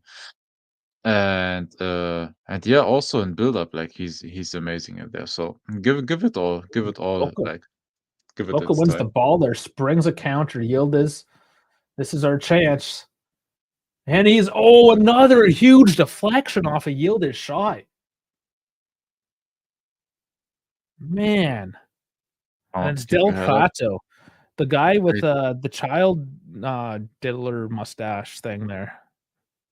Ugly looking dude, not gonna lie. Mustaches are not in, despite what social media says. Chop it off. You look like you drive a van with candy in it. Crosses in. Heads up by Gaddy. Doesn't work. And what was Fajoli doing there? Oh my god. Just slide tackle him and risk the damn yellow card. And now Parma with a chance. What an awkward slide by Loca, but gets the tip of his toe on it. Out for a throw. Oh my god, dude, just slide tackle him and risk the yellow, man. How do you concede a counter attack in a situation like that? Like just slide tackle. It's been all game, and that's why we're knackered. We need to control the game so we're not knackered. And the numbers make no sense because our possession stats are so high. Yeah. 61% currently. It's like, why are we chasing this game so much?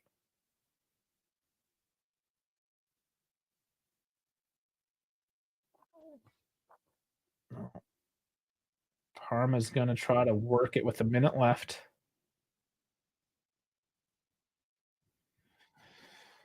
And there's not enough time. We win it back. But there's just not enough time. What do? Coop's got it. No forward momentum. Has to go laterally.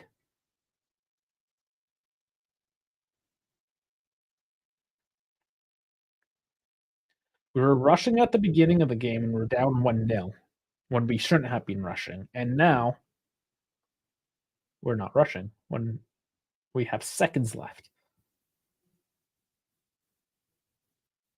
They're trying to find a gap like For that. Jolie. Oh, come my on. God, dude. For Jolie does not see the pass back to Vlahovic, and it's another counter. And there's Oh my God, Danilo Danilo. throwing legs and losing outs, and Gatti Oh with the my block. God, And dude. it's a How many corner. times do we need to bail him out? Oh my God. What are those slide tackles?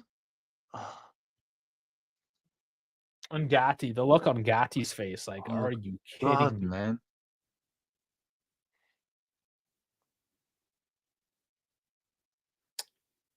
We can't keep on Alright. dropping points to Parma at home.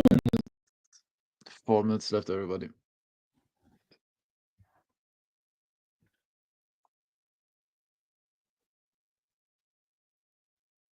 Gatti should have had the armband, would have been 4-0. Yeah, I don't know why he doesn't have it anymore. He should have the armband. You know, all of the talk is going to be Danilo. Every channel is going to turn into BZ at this point. Coop almost losing out, gets the body involved. Now it's Chico. Let's see some Chico magic. Come on, baby. Dude, Chico looks dead. Avona gets a corner. Chico looks absolutely dead, man. Oh, don't say the A word, Master G. People around here get upset. You need to move on. Stop talking about Allegri. Hey, no, hey, we love him here, but it doesn't make sense, like, to... No, I just got told. Here's the cross. Oh, it got cleared off. It was open. So close. So close. Cambiasso dribbling up. Finds Yildiz. But hey, do you remember how many Allegri outs we have and now how it changed? How it all changed. Because people are short-sighted, Fox. All right, so Oh, throw 2 absolutely. minutes left. Oh my God, we need... Oh my God. Happened? You just kicked it back out of bounds? What did you he do? just pass it out?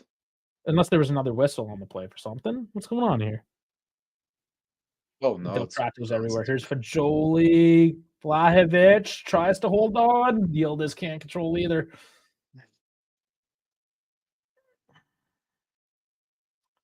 Danilo collects it deep.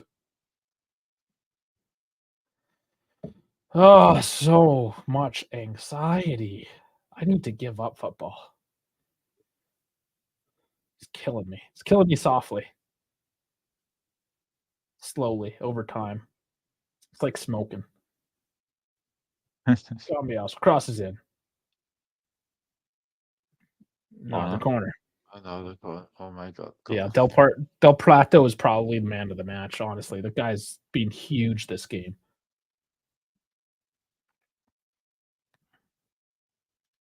Okay, Master G is going straight for the aneurysm.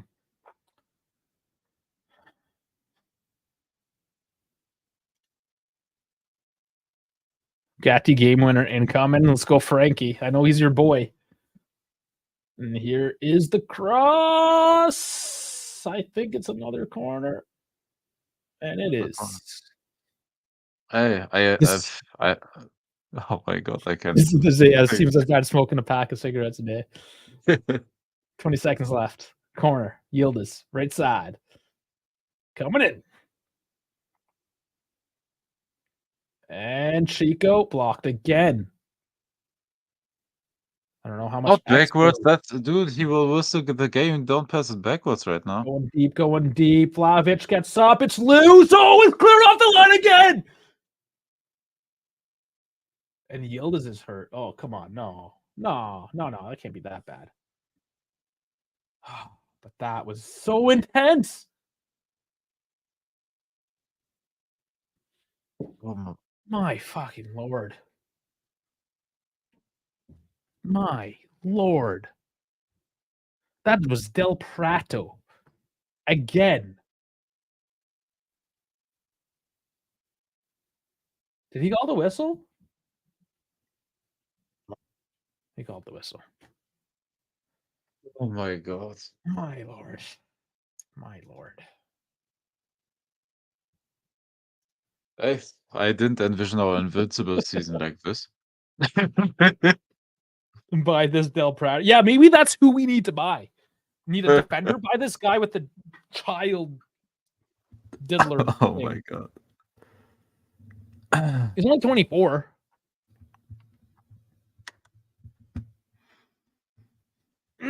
Okay. I gotta go relieve myself, Dave. Take the helm for a couple minutes, and I'll try to like do some stuff. Hey, all right, dude. The chat needs to help me out because I turned up when you saw me turning up, so I missed nearly third of the game, I think. Oh no, sorry, my math is wrong. Missed over half the game. But yeah, hold up, let me get the stats up. So what I watched defensively, like the last 25 minutes was bad, but I don't know. Maybe you can correct me, but it seemed like it was down to us trying to chase the game, and yeah, we were open like Swiss cheese at the end there. So yeah, but I don't know how it was over the whole duration of the game. But I will certainly watch it, and tomorrow when we debrief the game, we will talk about it. And until then, I have rewatched everything as well. So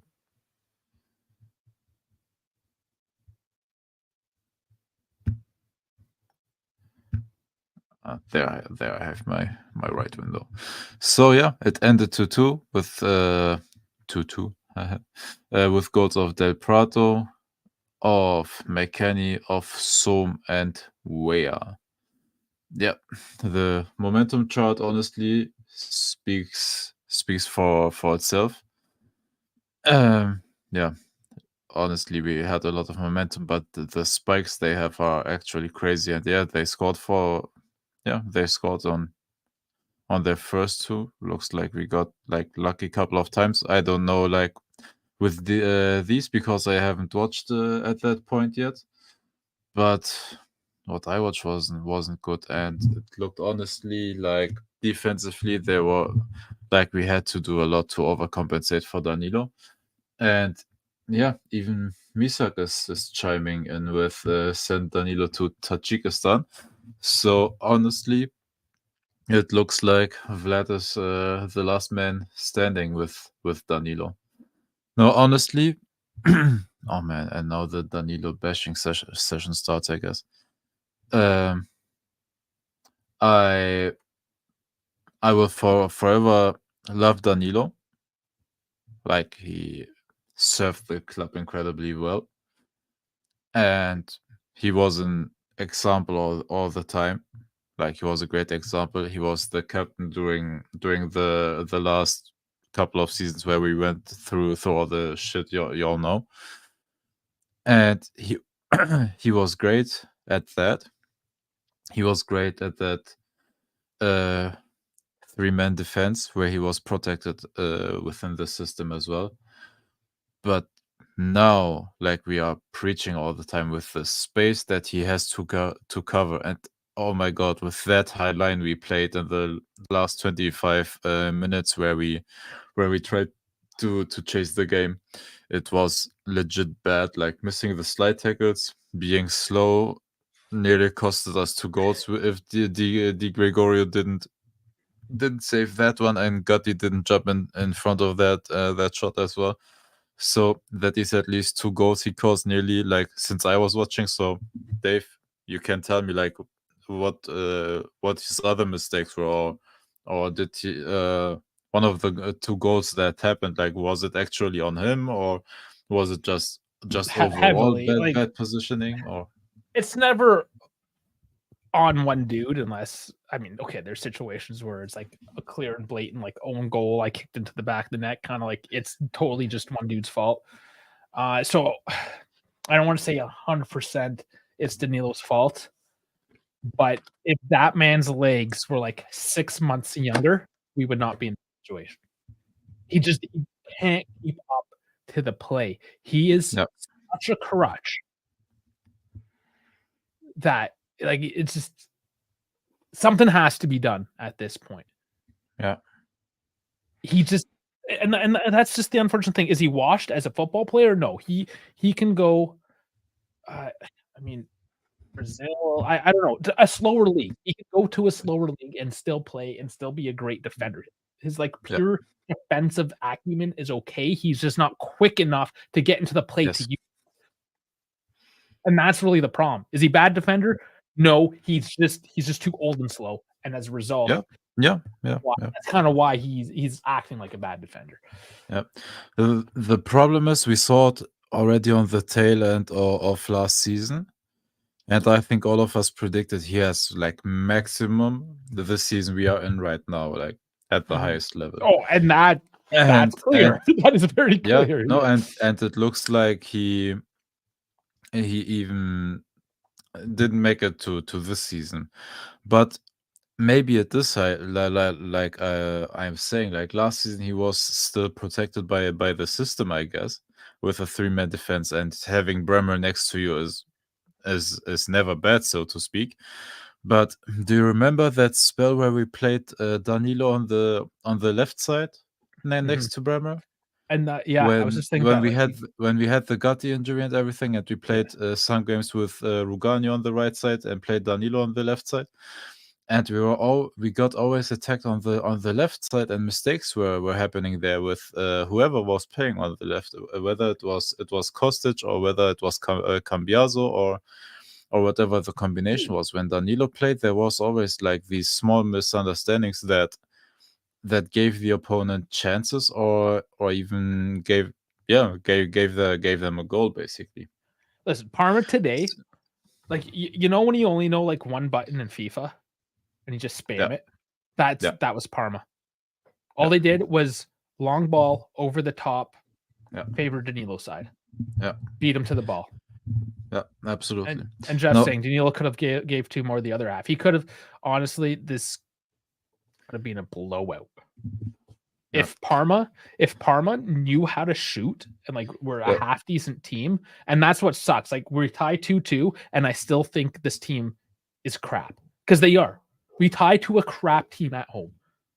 The only reason is because they spammed long ball over the top to Danilo's side, beat him to the ball. That was it. That was the game plan, and it worked. Yeah. It's insane. Absolutely nuts, man. No, it's actually like not good. And the problem is with these situations, what are you doing? Like you already gave the co-captaincy to Gatti. So when Danilo doesn't play, Gatti is the captain. But of course, when Danilo plays, he's the captain. For example, Dortmund is in a similar situation. They made Emre Can the captain, like 1.5 seasons ago. And he's, for example, they tried to play him as a single pivot 6 at Dortmund. And here's, ironically, the same problem as we have: too old and too slow to cover that much space. And he's not good at build-up as well. But I think you all know that with Emre Can, like he is the sort of destroyer 6. And if you are old and slow and can't keep being that destroyer and you're bad in build-up, you're costing the team. But Dortmund, for example, because they made him the captain, they can't sub him out, you know? Like, they can sub him out in certain games, but he is nearly a locked starter in every single game. And the problem is, do you now make Gatti the actual first team captain and take the captaincy of Danilo so you can sit him? Or I don't know what is the situation. And also, what are the alternatives like to Danilo right now? Which is you buy Del Prato in January. I think I that's know, but January right. is 2 months away still. And this guy, sorry, I'm gonna bring this up here. So, no, I have the wrong. Too many windows open again. No, it's because, man, we got to give ourselves different names. I keep on thinking you're me. Yeah, go to the lineup. All right. Sorry. Yeah. Del Prato gets a goal. He's only got a 7.6. That dude. And he saved them the game single-handedly. Yeah, that was Parma's only real that did anything. Like the goals. Why the hell is Di Gregorio that? Because he let 2 in. That's it. But no, he got 2 in, but did he have mistakes, or Suzuki has a 6.7 and he conceded 2? I don't know. And why Vlahovic has a 7.3? Like what did Vlahovic do? And that's where it got me thinking here, because Jeff is saying here, Danilo 60%, the other 40% to Dusan for disappearing. Yeah, I mean, he didn't get too many looks, but when he got the looks, he was looking the other way. And was Cabal that bad? Like, why does he? He was what did I miss? He didn't screw anything. I think it's just he got cooked by man a few times. I think this is what it was. He had trouble keeping up as well today. Yeah, damn. Got the worse rated than Danilo as well. I guess that is down to Gatti not covering that defender probably for the first goal. That would be my guess. Yeah, I mean, when you're defender and you let 2 in, but it's one of these games that you look at the stat sheets, and I even was saying this at halftime, looking at the stats. It's not the stats are not indicative to how this game. I want to look something up here. Long balls. They had 15 accurate long balls after the first half. That was my biggest thing. It was just the amount of long balls that were actually making it to their target. Where is he? Yeah, being not happy about sending Rugani. Yeah, we couldn't have seen this though. We needed to make space. How did Fagioli only miss 1 pass? It looked like he missed 10 in a row. What? Because honestly, I wanted to look it up because by eye test it looked like he only I don't know, he had a pass percentage of 40% or whatever, but he has 89. I don't know. KB, how many times have we said this? If Dusan makes that goal, the game would have been different. That's like every game, man. Yeah, and Dal liking to point out that we are still unbeaten. Hey, that's how I envisioned my invincible season. You even want to offload so many players, and now we looked short on players, for God's sake. Bro, what the hell? It's a couple of things. It's tricky, right? Because when everyone's healthy, you want them to remain healthy, and part of that is getting them game time. And if there's too many players, they don't get game time. So it's a bit of a double-edged sword, right? You need to find that exact correct balance, but then there's always these external factors that happen, like injuries, and it Bremer too. And that's the thing. Like if it was, say, 5 years ago and we lost Chiellini, would it not probably be very similar? You lose that leadership, you lose that skill, that just solidarity and experience in the back. It's such a huge. It doesn't matter if we had 5 other center backs to the ones that we have now. Yeah, you're missing Bremer. Absolutely. Like how many guys are there in the world that you can replace Bremer with? You can't. I can't. The only names that you can throw in at that point are like the best defenders in the world, like, which is then in that case William Saliba, for example, from Arsenal, Ruben Dias from Manchester City. Like, it's those big kind of names, and also honestly, I forgot who it was. Sorry, because I don't find the comment. Somebody said we missed that it was a bad call giving away Jallo and Rugani. With Rugani, by the way, I agree. We should have kept him, honestly, just for depth, because he was never arguing or anything. Like, he was just playing his role like he was. But honestly, if we had Thiago Jallo still in for the season, all of you would be angry. He played only one game for Porto, and a game. Like, imagine then with our medical staff and the problems we have, like, it would have been 0 games or 1 game, 45 minutes or whatever. Yeah, Jallo's almost a non-factor. Yeah, absolutely. And that's why, honestly, why not loan him out and see, like, if he can get a couple of minutes. So that's why he's gone. And honestly, I wasn't depending on him either. So, but, like, I'll say we need fresh blood, man. We have to somehow get over these 2 months, honestly. Well, there's this Gill dude that did dress for the first time for the senior team, and I had mentioned that as well. Like, because of the game plan, all they were trying to do was outpace Danilo. You could have put this Gill kid in. I don't know who he is. I know nothing about him, but I guarantee you he could run. And that is all you need, is a warm body to get in the way and just run faster than the next guy. It would have worked. Would have been fine. But I digress. I'm not the coach, am I? I don't make the big bucks, so we had Danilo for a full 90 minutes. I don't know, like, is Cabal better than Danilo as a center back right now? We don't really know that, though, do we? We don't really know that, because Cabal is not an out and out like center back. Like, he is a fullback, and in preseason played center back. But man, I don't know if we can depend on that as well. But we need to do something creative to get through these 2 months. Yeah, because honestly, if it stays like this, it's scary. It's scary as hell.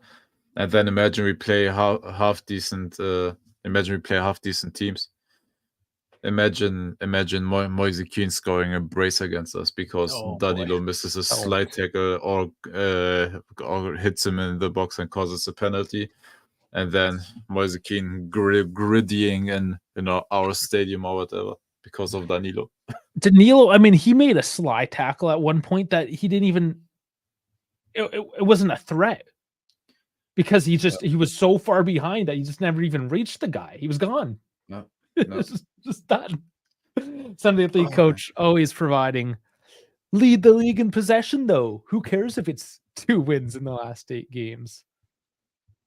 No. Yeah, winless in the last 3. It's just Sunday League coach trolling, right? Like, hey, he's not wrong though, but the least of my problems is the coach right now, because what we kind of improved the last games is we have an actual offensive concept that works.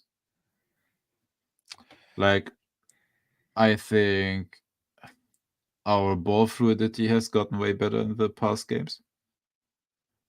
But the problem we have now is because we are switching the field way more upfield in these 2 games. We are playing a way higher line, which is very bad defensively.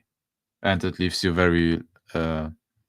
there's always the danger looming of you losing the ball, and then your defenders are already on the center line, and you have to cover the space behind you and run back if one ball gets through.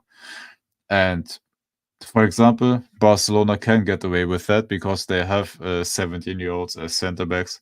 They have Jules Koundé, who is quick. They have Alejandro Balde, who is one of the fastest fullbacks in world football.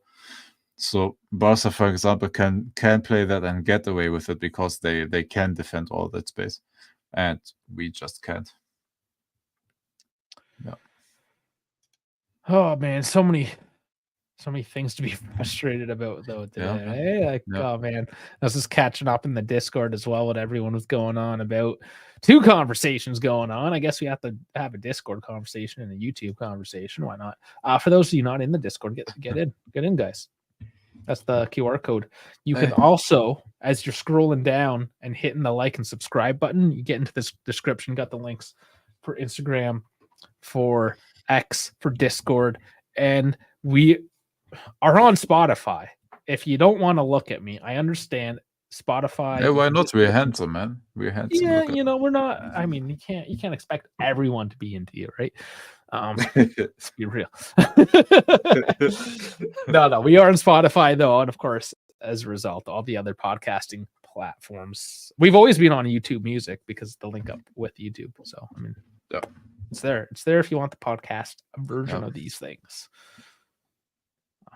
Otherwise, man, I don't know how much you want to waffle on about this, or if we're gonna. I don't know. I have to rewatch the game tomorrow before the show, so I know what I'm speaking about because I can comment on maximum 25 minutes or half an hour. Yeah, you're just here to be disappointed. First 5 minutes as well.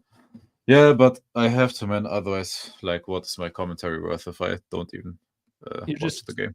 I mean, you could just be one of the other guys in the chat yelling to fire it. It'd almost be the same. I did that, and I didn't need to watch to watch a large portion of the game to come to that conclusion. Yeah. Okay, so what we're gonna do, guys? But on a brighter note, we won today. Hertha Berlin won, and we threw out first Bundesliga team out of the cup competition. Oh, nice. Oh, is that is the Pokal today? All right, nice. Yeah, good for you guys. Yeah, and we won. And honestly, I think it was the best atmosphere I was ever at a football game. And I was at the Champions League final already. I watched Spanish football and stuff like that. And I think today was the best atmosphere I ever experienced in the stadium. It was crazy. Beauty. It's good to hear. We should at least mention before we sign off about Ruben Amorim being the next contestant on The Price is Wrong. Honestly, I think he's a decent coach, and he might fix Man United. Single-handedly fixing Man United. You have that much faith? Not single-handedly, but stabilize them in a way. Because do you remember when we were half joking that Allegri is the only guy that can save Man United? Ruben Amorim plays 3-4-2-1, I believe. So it's decently close to Allegri's style. He's playing a 3-man backline with the target man up front in Gyökeres and at Sporting, and he may bring that over to Man United. The least he can do is stabilize the defense, and I think he will do that. And then build on top of that. And I think he will get the time. He will get certainly the backing monetary wise. He will be able to spend whatever he wants. And brother, they already are about to spend 10 million, was it pounds or euro, as a release clause for a coach during the season, which is crazy. When was the last time we heard a coach switching teams during the season? Yeah, just like this. That's not even at an international break or in January. Just no, I'm leaving. And they are speaking about him being already ready for the Chelsea game, which is Sunday. Is it Saturday or Sunday? Man United's playing Chelsea, by the way. Also must watch just because of the teams. It's a fun game as well.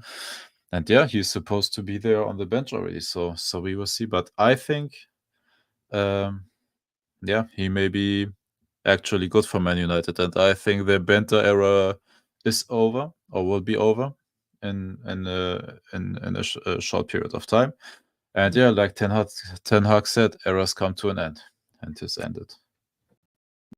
They sure do. Maybe a bit further down the line than most of us had thought, but it is what it is. And just my finishing thought on Frankie. Hey, Frankie, isn't that away jersey of Hertha Berlin a beauty?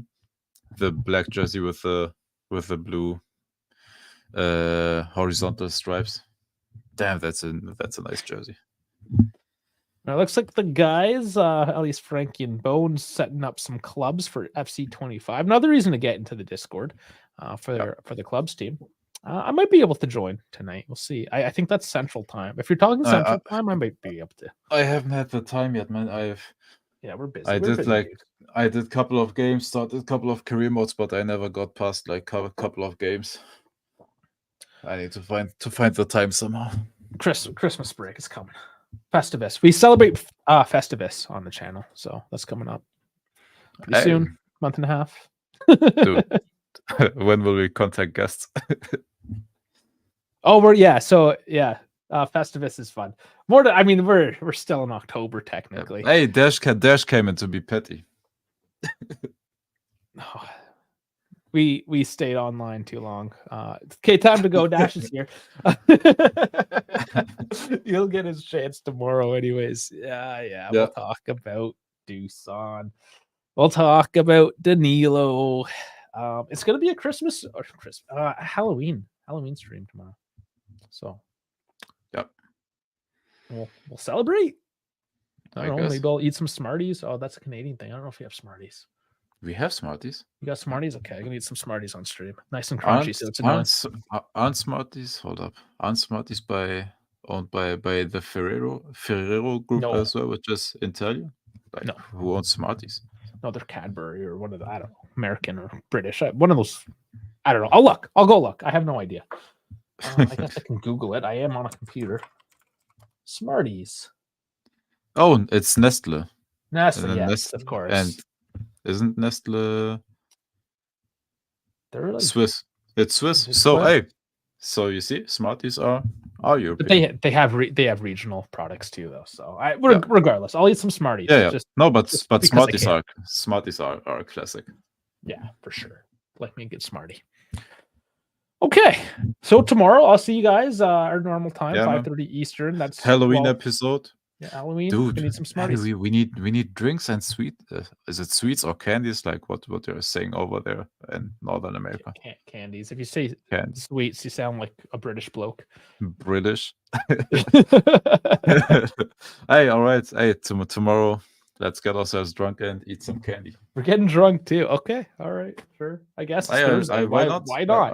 I have my rum ready. And somehow we have to digest this game somehow, so why not? Yeah, beauty.